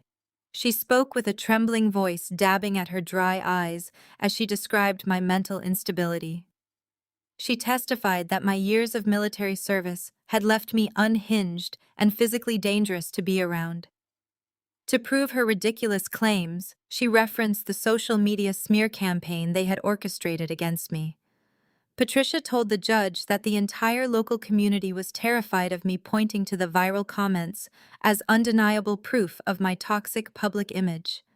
She claimed that concerned citizens were constantly approaching her, demanding that Derek retain full custody. The judge took meticulous notes as Patricia spun her elaborate web of perjury. When she finished her monologue, the defense attorney thanked her and took his seat, shooting a triumphant look in my direction. The judge looked over at my table and asked my counsel if we had any cross-examination. I did not wait for my lawyer to answer. I stood up and requested that the court allow me to represent myself for the remainder of the proceedings. My attorney stepped aside and took a seat in the gallery. I stepped out from behind the defense table and walked toward the center of the room, projecting calm authority. I declined to cross-examine my mother, leaving her sitting in the witness box. Instead, I called my only witness to the stand. The courtroom doors opened, and a tall man wearing a dark suit walked down the center aisle. He introduced himself to the judge as Special Agent Thomas, a senior federal cyber auditor currently investigating Derek's corporate fraud case. The defense attorney jumped to his feet, shouting an objection, claiming that federal financial investigations had no relevance to a custody hearing. I informed the judge that the financial investigation was directly tied to the social media smear campaign Patricia had just entered into the official court record. The judge overruled the objection and instructed the agent to proceed. Agent Thomas distributed packets of financial transaction logs to the judge and the defense counsel. He systematically dismantled every lie my mother had told under oath. He testified that the thousands of social media accounts attacking my character were not concerned citizens at all, but automated bot accounts originating from offshore servers. He traced the money trail, showing how Derek had illegally funneled stolen federal funds through his own cybersecurity startup to pay an overseas firm to launch the targeted harassment campaign. Agent Thomas explained that Patricia and Vanessa had directly coordinated with Derek to manufacture the public outcry to manipulate the outcome of this exact custody hearing. The physical evidence was undeniable. Derek sank low in his chair. His defense attorney scrambled through the financial logs, his face turning a shade of gray as he realized his client had used stolen federal money to finance his legal defense. I turned my attention back to Patricia, who was gripping the edges of the witness stand with pale fingers. I submitted a final piece of digital evidence, an audio file I had extracted from the servers of Derek's compromised company network. It was a recorded phone call between Derek and Patricia, captured by the very cybersecurity software Derek had installed to monitor his own employees. I pressed a button on my tablet, and the audio filled the quiet courtroom with crystal clarity. My mother's shrill, unmistakable voice echoed off the wood-paneled walls. She was actively coaching Derek on how to secure emergency custody. "We just need to make the judge believe Diana is a violent threat," Patricia said on the recording, her tone dripping with calculated malice. "Vanessa and I will flood the community boards with those fake videos you paid for. I will go into that courtroom and swear on a stack of Bibles that Diana physically threatened me. It does not matter if it is a complete lie, Derek. We just need to legally strip her of custody so we can use the child as leverage to force her to drop the federal audit against you. Play the devoted victim, and I will handle the perjury." The recording clicked off, leaving a deafening silence in its wake. Patricia sat perfectly frozen in the witness box, her mouth hanging open in absolute shock. The judge slowly lowered his pen and stared at my mother with an expression of profound, unadulterated disgust. The temperature in the room seemed to drop 10 degrees as his sharp eyes locked onto her trembling form. He slammed his hand flat against the elevated bench, making Patricia physically flinch backward. The judge declared in a voice shaking with quiet fury that he had presided over this court for 2 decades and had never witnessed such a blatant, malicious attempt to subvert the justice system. He immediately struck Patricia's entire testimony from the official record and ordered the court bailiff to detain her. He informed her that he was filing an immediate recommendation for the district attorney to pursue felony perjury charges against her. The utter destruction of their fabricated narrative was absolute. Patricia began loudly sobbing hysterically in the courtroom, but her desperate cries fell on completely deaf ears. At the defense table, Derek's high-priced lawyer frantically shoved his legal pads and pens into his leather briefcase. He stood up, his face flushed with professional outrage, and addressed the court. The lawyer stated in no uncertain terms that he refused to be party to a coordinated federal fraud scheme and requested permission to immediately resign as Derek's legal counsel in open court. The judge granted the withdrawal without a second thought. The lawyer briskly marched down the center aisle, abandoning his client to his fate. Derek was left sitting entirely alone at the large wooden defense table. The attorney's departure stripped away the last illusion of legitimacy surrounding Derek's defense. Patricia was facing detention, his carefully manufactured evidence had collapsed, and the man he had paid to protect him had just abandoned him in open court. The judge slowly turned his attention toward the defense table. Every whisper in the courtroom stopped.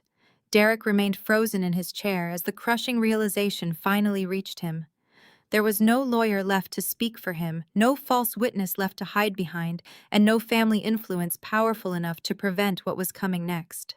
The furious judge picked up his heavy wooden gavel and slammed it down onto the sounding block with a thunderous, deafening crack, turning his absolute righteous fury entirely onto Derek. "Mr. Vance," the judge barked, his voice laced with an intense, unmistakable revulsion. "I have sat on this bench for a long time, and I have seen many desperate people do terrible things. But what you have attempted to execute in my courtroom today goes beyond mere desperation. It is a highly calculated, malicious, and deeply sinister attempt to weaponize the family court system to cover up your own massive criminal failures. You actively conspired to frame a decorated military veteran and a devoted mother, portraying her as a violent threat in order to steal her child.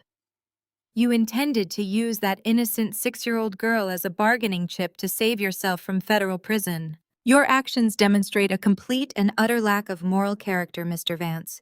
You are in absolute danger, not only to society, but specifically to your daughter. Therefore, I am issuing my ruling immediately.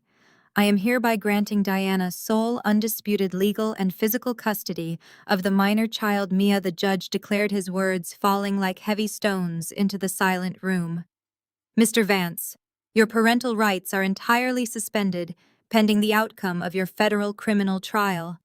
Furthermore, given the appalling evidence of collusion and harassment presented today, I am issuing permanent protective orders against you, Patricia, Richard, and Vanessa. None of you are permitted to come within 500 feet of Diana or Mia. You are barred from all forms of contact, including phone calls, text messages, emails, and third-party intermediaries. If any of you violate this order, you will face immediate incarceration without the possibility of bail." Patricia let out a strangled, wailing sob from the gallery, but the judge did not even glance in her direction. He kept his fiery gaze locked entirely on Derek. Derek gripped the edges of the defense table, his knuckles stark white against the dark wood. "Your Honor, please," he begged, his voice cracking into a high-pitched, pathetic whine. "You cannot do this. She is my daughter. I have rights. I am a good father. You are making a terrible mistake." The judge picked up his gavel again. "Do not speak to me, Mr. Vance. We are finished here. This court is officially adjourned." The gavel struck the block for the final time, sealing the absolute end of Derek's fabricated reality. Before Derek could even process the magnitude of the custody ruling, the heavy wooden doors at the back of the courtroom swung open. 3 large federal marshals stepped into the room. They wore dark suits and stern expressions, moving with the kind of purposeful, unyielding authority that completely commanded the space. They marched straight down the center aisle, their heavy boots echoing on the polished hardwood floors. Derek froze. He looked over his shoulder, and his face drained of whatever little color it had left. He stumbled backward, bumping into his empty chair as the marshals closed the distance. Derek Vance, the lead marshal, stated, his voice deep and entirely devoid of sympathy. "We are executing an emergency judicial order. Your bail has been officially revoked." "What?" Derek gasped, holding his hands up defensively. "Why? I have not done anything wrong. I surrendered my passport. I followed all the rules." The marshal did not slow down. "Based on the digital evidence provided to the federal audit team this morning regarding your ongoing illegal financial transfers and your attempts to manipulate a civilian court proceeding, you have been deemed an extreme flight risk. You are being remanded into immediate federal custody until your trial concludes." Derek tried to step back again, but he ran out of room. The 2 supporting marshals flanked him instantly, grabbing his arms with practiced, brutal efficiency. They wrenched his hands behind his back, forcing him to submit. The sharp, metallic click of the steel handcuffs echoed through the courtroom, snapping into place over his wrists. "No," Derek screamed, struggling pointlessly against the massive officers holding him. "You cannot do this! Vanessa, tell them! Richard, do something! Call someone! I cannot go to jail right now. I have to fix my company." No one moved to help him. His high-priced lawyer was already gone. Vanessa was pressing herself against the glass wall, looking anywhere but at the man she had planned to marry. Richard was completely paralyzed, staring blankly at the floor. The marshals ignored Derek's hysterical shrieking entirely. They turned him around and forcibly marched him up the center aisle. He dragged his feet, weeping loudly and begging for mercy, but the federal officers simply hauled him out the heavy wooden doors. The doors swung shut behind them, cutting off his pathetic screams and leaving the courtroom in a thick, heavy silence. I let out a slow, steady breath. The crushing weight that I had been carrying on my shoulders for months finally began to lift. It was over. Mia was safe. My life belonged to me again. I calmly gathered my tactical laptop and my encrypted files, sliding them neatly into my leather briefcase. I turned and walked toward the exit, the 2 federal cyber auditors trailing silently behind me. As I pushed open the courtroom doors and stepped out into the brightly lit corridor, the chaotic reality of my family's collapse hit me. Patricia was slumped against the hallway wall, weeping loudly into her hands, while Vanessa stood nearby, scrolling frantically on her phone. They did not even look up as I walked past them, but Richard did. My father had been waiting for me near the elevators. He looked absolutely destroyed. His expensive tailored suit seemed 3 sizes too big for his diminished, shrinking frame. His face was deeply lined, his skin gray and hollow. The arrogant, commanding patriarch who had spent his entire life controlling everyone around him was completely gone. In his place stood a broken, terrified old man who had finally run out of options. As I approached the elevator banks, Richard stepped directly into my path, blocking my way. He held his hands up in a placating, desperate gesture. His eyes were red-rimmed and brimming with heavy, unshed tears. "Diana, wait," Richard pleaded, his voice shaking so badly he could barely form the words. "Please, you have to stop and listen to me for just 1 minute." I stopped walking immediately. I looked down at him with absolute indifference. His legs gave out beneath him. Right there in the public courthouse, my father dropped to his knees. The fabric of his pants hit the marble floor with a soft thud. He clasped his hands together, looking up at me like a beggar. "Please, Diana." He wept, heavy tears spilling over his cheeks. "I am begging you. You have to help us. We have absolutely nothing left. The bank called me this morning. We are going to be homeless. Your mother and I have nowhere to go. Please just give us a loan to save the family home." I looked down at his terrified eyes. "Your cruel actions destroyed the foundation of our trust. The betrayal cut deeper than any physical wound could. I will never forgive you. Never forget that. Now leave. I bought your debt from the bank yesterday afternoon. I sold it to a ruthless collections agency this morning. You have 48 hours to vacate." I turned my back on him. His sobbing echoed off the marble walls, but I did not slow my pace. I walked toward the family services room where Mia had been kept. The heavy door opened and my little girl looked up. Her face lit up with a brilliant smile. She dropped her crayons and ran, throwing her arms around my legs. I knelt on the thin carpet holding her tightly, breathing in the scent of her hair. The overwhelming relief of holding my daughter brought fresh tears to my eyes. It was finally time to go home. Mia slipped her hand into mine. We walked out of the courthouse together, leaving the oppressive atmosphere behind us. As we pushed through the glass doors, the bright afternoon sunlight washed over us. I took a deep breath, feeling the tension draining from my muscles. We walked down the concrete steps and headed toward the main parking garage. Mia skipped cheerfully beside me, chattering about her coloring book and asking what we were having for dinner. I listened, letting her sweet voice wash away the toxic poison of my family's betrayal. The parking structure was dimly lit and echoed with the sounds of distant car engines. I guided Mia toward the third level where I had parked my vehicle. The rhythmic click of my dress shoes and the soft patter of her sneakers filled the quiet space. We rounded the corner of the concrete stairwell and approached my car. I reached into my pocket, pressing the unlock button. Before my finger could press the button, a figure stepped out from the shadows behind a concrete pillar blocking our path. I stopped dead in my tracks, my combat instincts flaring to life. I smoothly pushed Mia behind my legs, shielding her small body with my own, while keeping my eyes locked on the threat. It was Vanessa. I almost did not recognize her. The immaculately groomed, arrogant socialite was gone. Vanessa looked unhinged. Her expensive designer silk blouse was wrinkled and stained with spilled coffee. Her styled hair hung in greasy, tangled strands around her face. Her makeup was severely smudged, dark mascara tracks running down her cheeks. She was trembling violently, her hands clutching the straps of her oversized luxury handbag as if keeping her anchored. Her eyes were red-rimmed and wild with panic. "Diana." Vanessa gasped, her voice a ragged, breathless wheeze. "Thank God I found you. I have been waiting out here for hours." I did not relax my posture. I kept my body firmly between her and my daughter, my face set in an icy, impenetrable mask. "What do you want, Vanessa?" I asked, my tone flat and devoid of warmth. Vanessa took a shaky step forward but stopped when she saw the murder in my eyes. She let out a wretched sobbing gasp, leaning heavily against a parked car. "They took everything, Diana." She wept, her arrogant facade dissolving into pathetic desperation. "The IRS agents showed up at my clinic an hour ago. They locked the doors, taking all the medical equipment, and froze my accounts. They said Derek implicated me in the wire fraud scheme.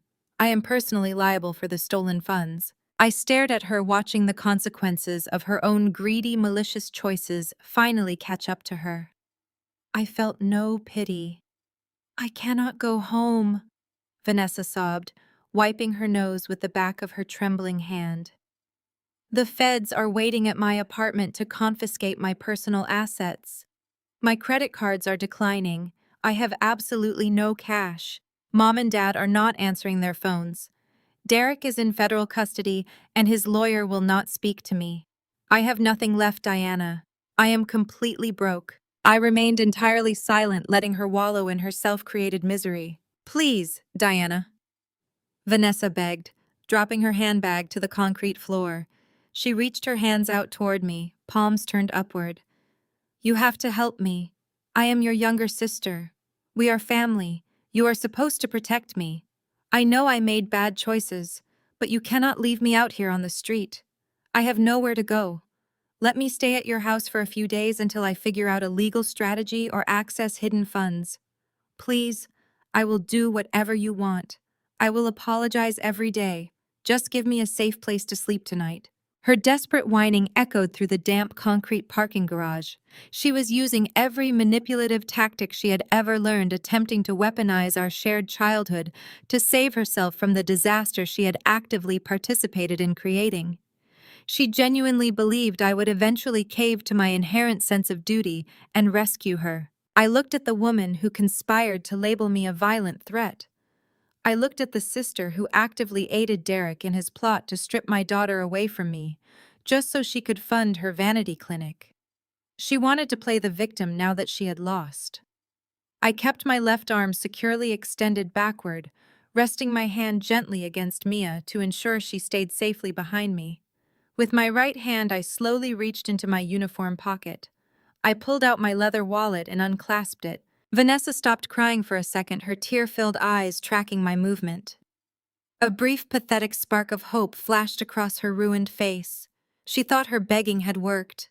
She thought the older sister she abused was finally going to bail her out and solve all her problems just like our parents had always done. I pulled a single crisp $20 bill from my wallet. I snapped the wallet shut and slid it back into my uniform pocket. I held the green bill between my index and middle fingers. I did not extend my hand toward her. I did not offer it with any grace. I simply opened my fingers. The $20 bill slipped from my grasp. It caught a faint breeze drifting slowly through the stale air of the parking garage before fluttering down to the dirty oil-stained asphalt. It landed directly at the tips of Vanessa's ruined designer shoes. Vanessa stared down at the money, her mouth hanging open in confused, humiliated shock. She slowly raised her eyes to meet mine, the realization of what was happening washing over her like a bucket of ice water. The finality of the gesture completely broke her spirit. I looked her dead in the eyes, making sure she heard every single syllable of my final judgment. "Call an Uber," I said, my voice ice cold, echoing the exact same cruel words she had used to dismiss me so long ago. "The family does not have space for you." I turned, taking Mia's hand and guiding her to the passenger side of my car. I strapped my daughter into her car seat, making sure she was secure. I closed the door, shutting out the sound of Vanessa's sudden hysterical wailing. I walked around to the driver's side, sliding behind the steering wheel, and started the engine. I did not look back at the weeping woman standing over a single $20 bill as I drove out of the dark parking garage and pulled into the bright sunlight, heading home. The drive back to our neighborhood was the quietest journey I had ever experienced. The chaotic noise of the courtroom, the hysterical screaming in the parking garage, and the oppressive dread that had suffocated me for months all evaporated into the clear afternoon air. Mia sat in the back seat humming a tune while she traced imaginary patterns on her window. I kept both hands on the steering wheel, feeling the steady vibration of the engine grounding me. We turned onto our street, and the familiar oak trees lining the sidewalks felt like welcoming sentinels. I pulled into the driveway and shifted the car into park. For a moment, I just sat staring at the front of the house. It was finally ours. I unbuckled Mia and led her up the front steps. I slid my key into the deadbolt, turning it with a satisfying click. When I pushed the door open, I stopped in the entryway, half expecting to feel the lingering toxic presence of the people who had tried to destroy us. Instead, a profound silence greeted me. The federal authorities had been exceptionally thorough. They had completely cleared out every item belonging to Derek and Vanessa. The expensive golf clubs that used to clutter the hallway corner were gone. Vanessa's excessive collection of designer coats had been seized. Derek's massive mahogany desk that used to dominate the front office space had been removed by the auditors.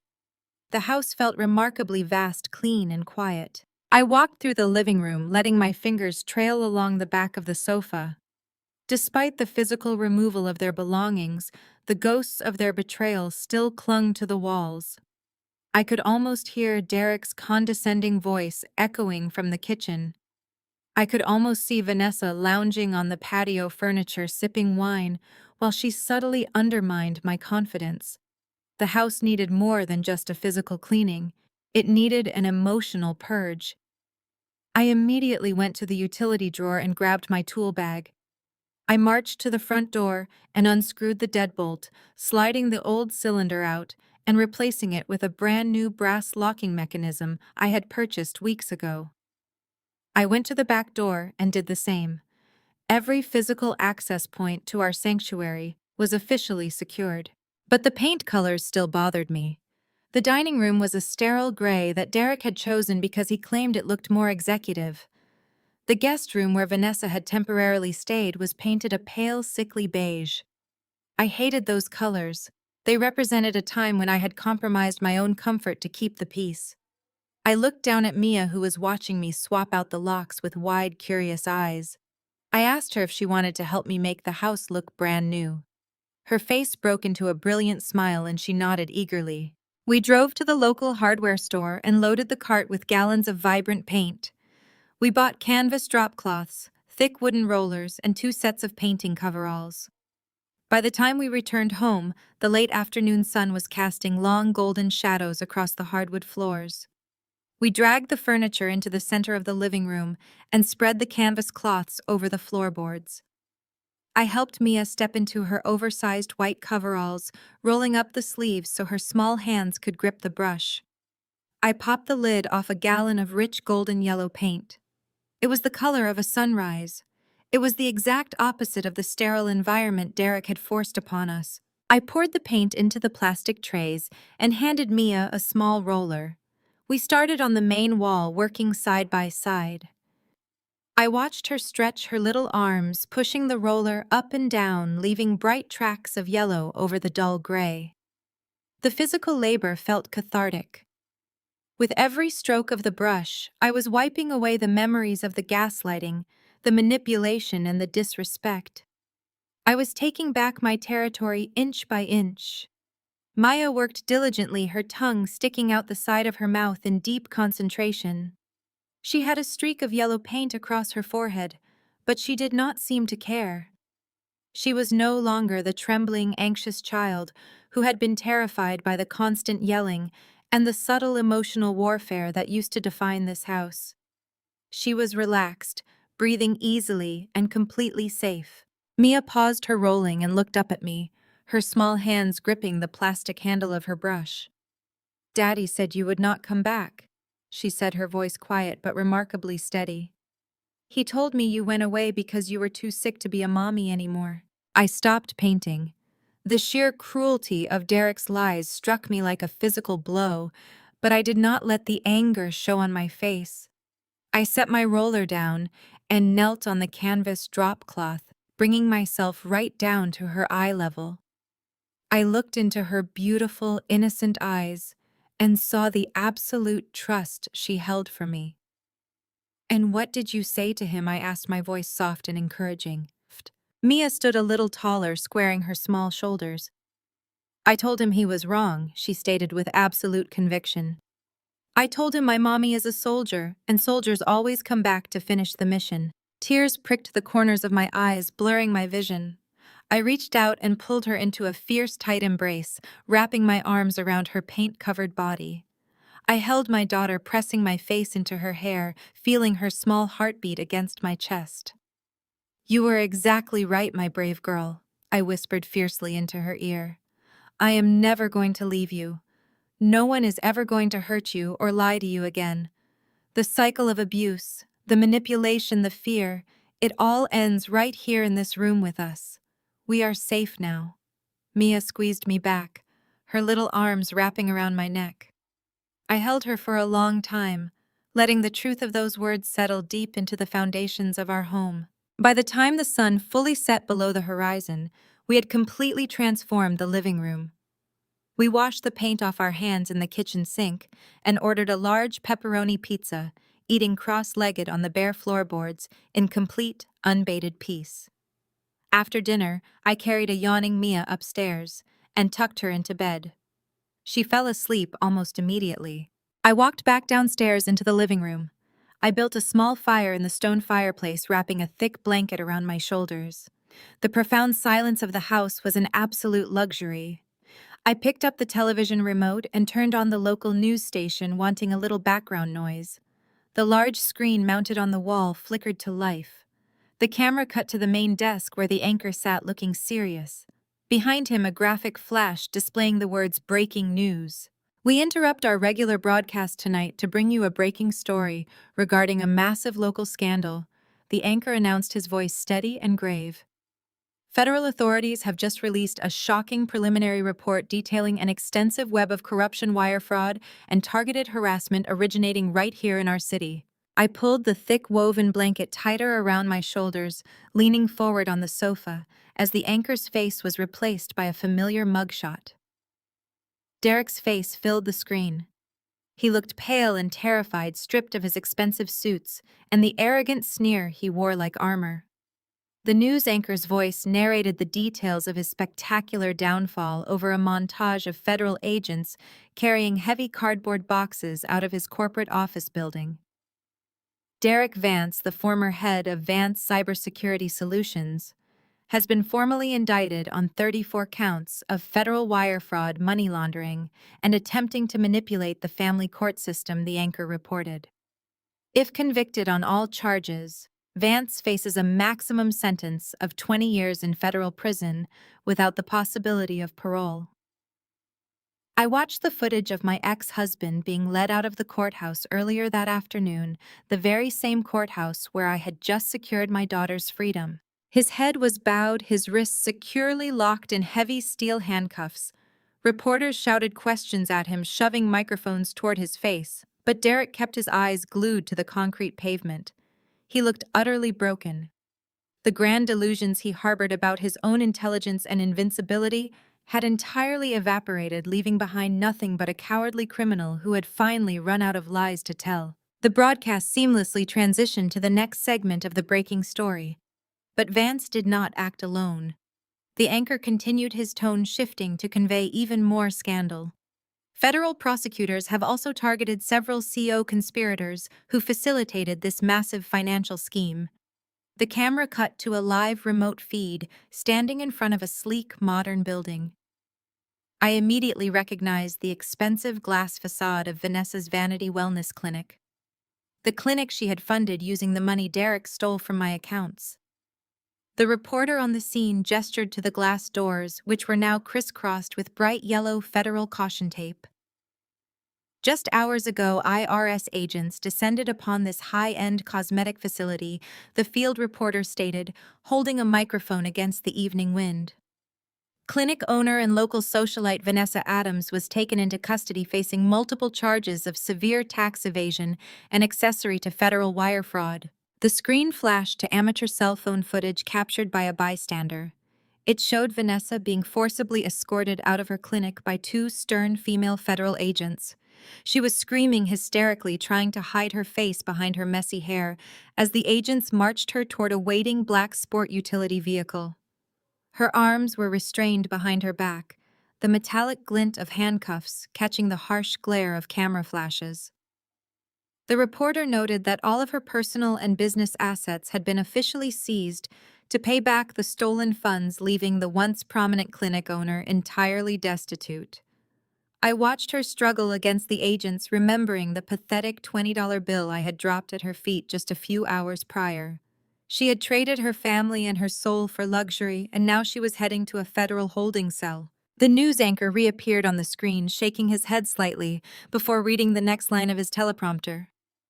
The fallout from this massive federal bust has also severely impacted the Adams family, a long-standing fixture in our local high society, the anchor announced. Richard and Patricia Adams, the parents of Vanessa Adams and former in-laws to Derek Vance, have officially filed for Chapter 7 bankruptcy this afternoon. Documents reveal that the couple leveraged their entire estate and retirement funds to support Vance's failing ventures, resulting in a catastrophic financial collapse. The broadcast cut to an interview segment featuring a man I recognized instantly. It was Charles Montgomery, the notoriously strict president of the elite Heritage Country Club, where my parents had spent decades cultivating their social status. He stood in front of the club's manicured golf course wearing a crisp navy blazer. The Adams family has always valued their reputation above all else, prioritizing wealth over basic human decency. Watching Montgomery speak, I knew the final blow was about to be delivered. We at the Heritage Country Club hold our members to the highest ethical and moral standards, Montgomery stated, looking directly into the camera lens. In light of the shocking criminal indictments and the severe financial irregularities revealed today, the board of directors held an emergency meeting. We have made the unanimous decision to permanently revoke the memberships of Richard and Patricia Adams, effective immediately. They are no longer welcome on club grounds or at any affiliated social events. We distance ourselves entirely from their disgraceful actions. I stared at the television screen, absorbing the absolute magnitude of that statement. For my parents, losing their wealth was a terrible blow, but being publicly expelled and permanently banished from their beloved country club on live television was the ultimate destruction. Their entire identity was wrapped up in how the elite circles viewed them. They had sacrificed their own daughter and their granddaughter to maintain their country club dues and their lavish dinners.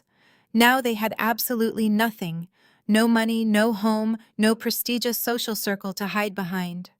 They were exposed naked to the world, as the shallow, cruel people they had always been. The social ruin they had feared more than anything else had finally consumed them. The anchor moved on to the local weather forecast, but I barely heard him. I reached out and pressed the power button on the remote control. The television screen went black, plunging the quiet living room back into peaceful silence. The crackling of the small fire in the hearth was the only sound left in the house. I leaned back against the sofa cushions, taking a slow, deep breath. I searched my heart, expecting to find some dark, twisted sense of triumphant glee or a desire to gloat over their collective destruction. I had spent so long fighting their manipulation, enduring their gaslighting, and battling their relentless attempts to break me down. But as I sat there in the quiet sanctuary of my freshly painted home, I felt absolutely no desire to celebrate their misery.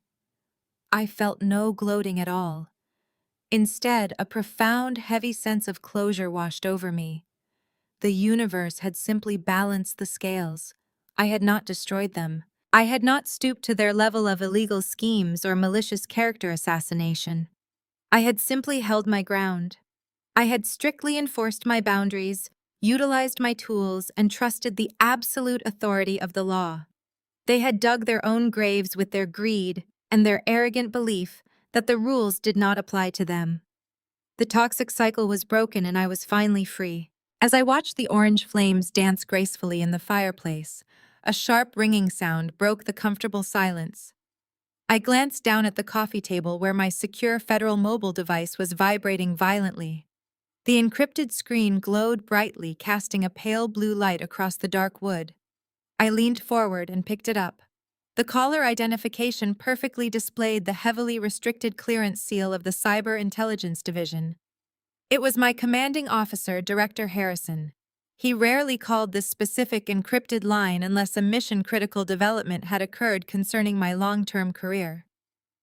I swiped my thumb across the screen, accepting the secure connection, and raised the heavy phone directly to my ear. Agent Diana Vance Harrison said, his deep voice carrying a tone of absolute professional respect. I watched the evening news broadcast. It appears your domestic security breach has been entirely neutralized. I let out a slow, steady breath, resting my free hand against the warm brick of the fireplace. Yes, sir, I replied, my voice calm and unwavering. The threat has been completely eliminated, and the hostile targets are currently in federal custody pending trial. Harrison paused for a long moment, the faint sound of keyboard typing echoing over the encrypted line. You handled a highly volatile, compromised situation with absolute textbook precision, he stated firmly.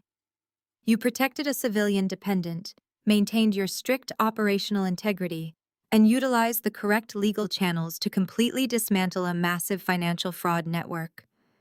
That is exactly the kind of strategic restraint and tactical brilliance we desperately need at the highest levels of this agency. I stood up straight, my heart beating a little faster.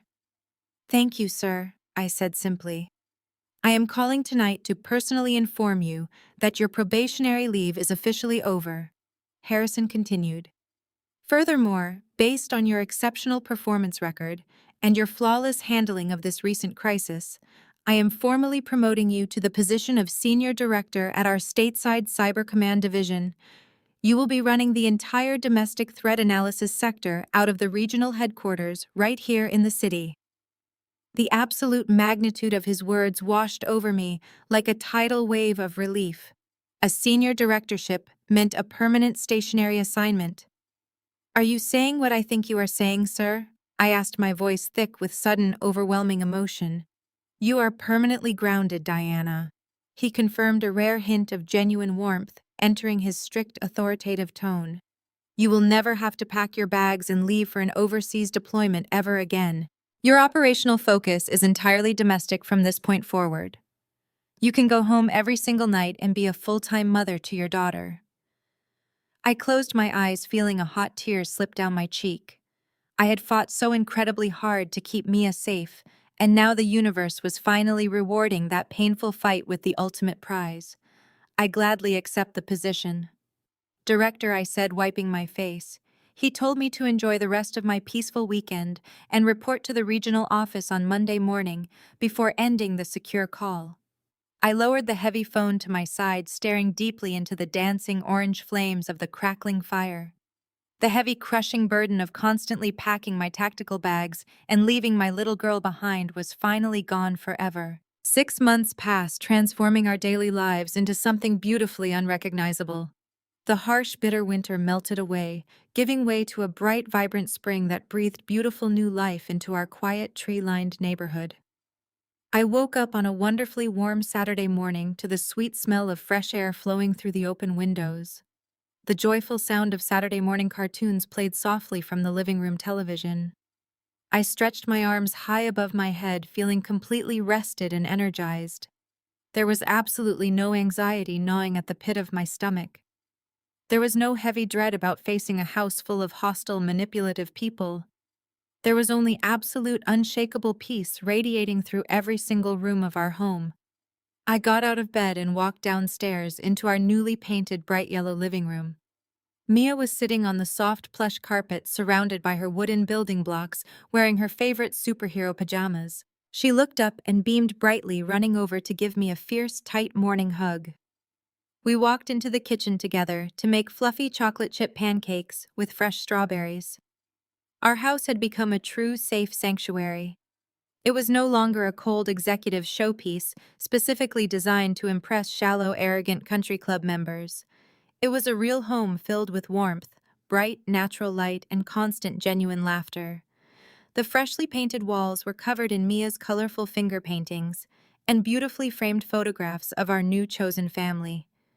I had actively cultivated a tight-knit, loyal circle of supportive friends who fiercely valued honesty and genuine human connection over superficial wealth. My new colleagues from the Cyber Command Division frequently came over for casual weekend barbecues and potluck dinners. The two federal auditors who had originally helped me dismantle Derek's illegal financial empire had become regular welcome fixtures at our Sunday dinner table, bringing loud laughter and incredibly good stories. We spent our weekends going to the community park, visiting the local science museums, and hosting incredibly loud, messy board game nights. Mia absolutely thrived in this new, stable, loving environment. Her nervous, terrified trembling completely disappeared, and she steadily grew into a confident, joyful little girl who knew without a single shred of doubt that she was fiercely, unconditionally loved. She made wonderful new friends at her local elementary school, and I quickly befriended their mothers, building a solid community of strong, independent women who truly supported each other.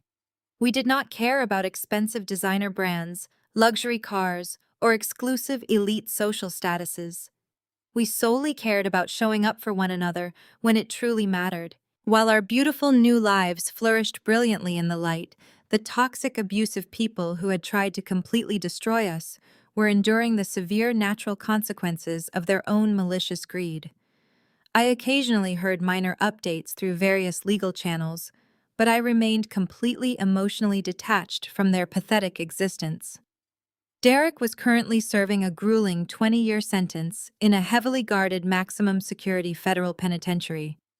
He had permanently lost his massive company, his precious freedom, and his entirely fabricated executive identity. Vanessa, after being federally indicted for massive tax evasion and acting as an accessory to wire fraud, had narrowly avoided federal prison by accepting a remarkably harsh plea deal.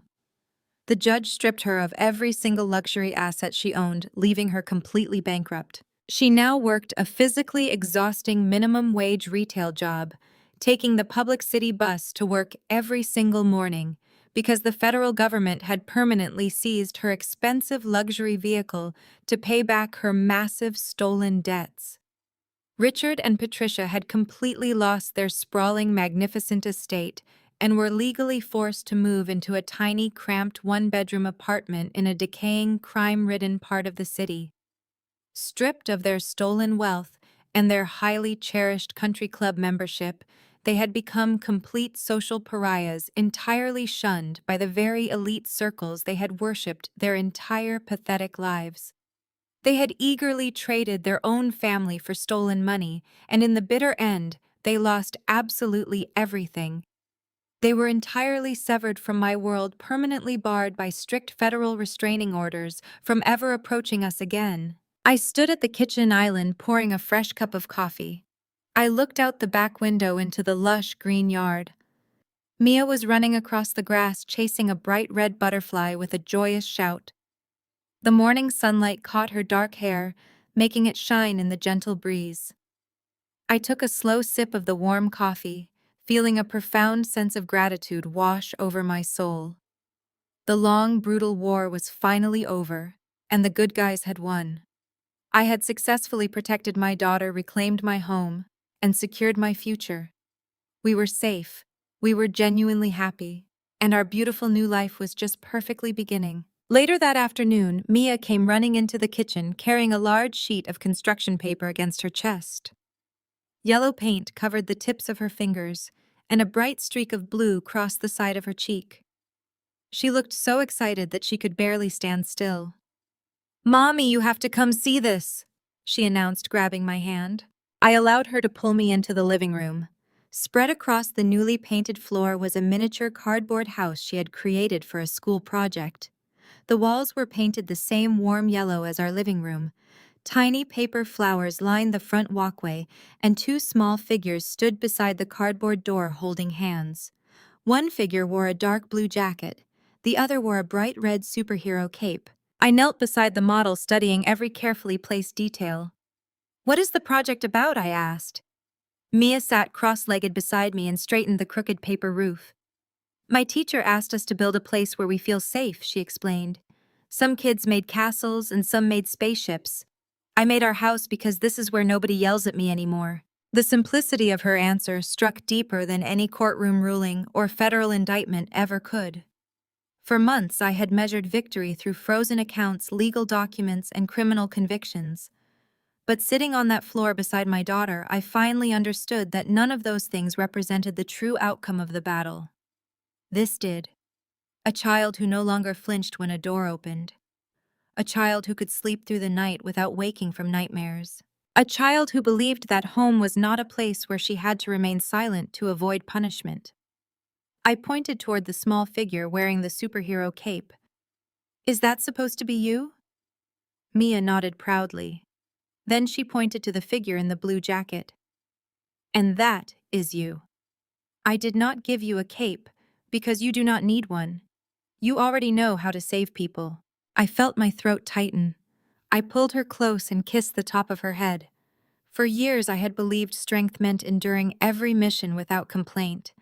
I had carried classified burdens across continents, faced threats hidden behind encrypted networks, and remained calm while powerful people tried to intimidate me. But the greatest act of strength had not taken place overseas or inside a federal command center. It had been choosing to walk away from people who shared my blood, but had never respected my humanity. It had been refusing to allow guilt, obligation, or public opinion to place my daughter back into danger. It had been building a peaceful life after the battle was already won. The following Friday, I attended Mia's school presentation. I arrived wearing an ordinary navy blouse and simple black trousers rather than my military uniform. For the first time in years, I did not need medals, government credentials, or professional authority to explain who I was. I was simply Mia's mother, sitting in the front row exactly where she could see me. One by one, the children carried their projects to the front of the classroom. When Mia's name was called, she carefully lifted her cardboard house and placed it on the small presentation table. She looked nervously across the room until her eyes found mine. I smiled and gave her the same small nod she had once given me on the darkest night of our lives.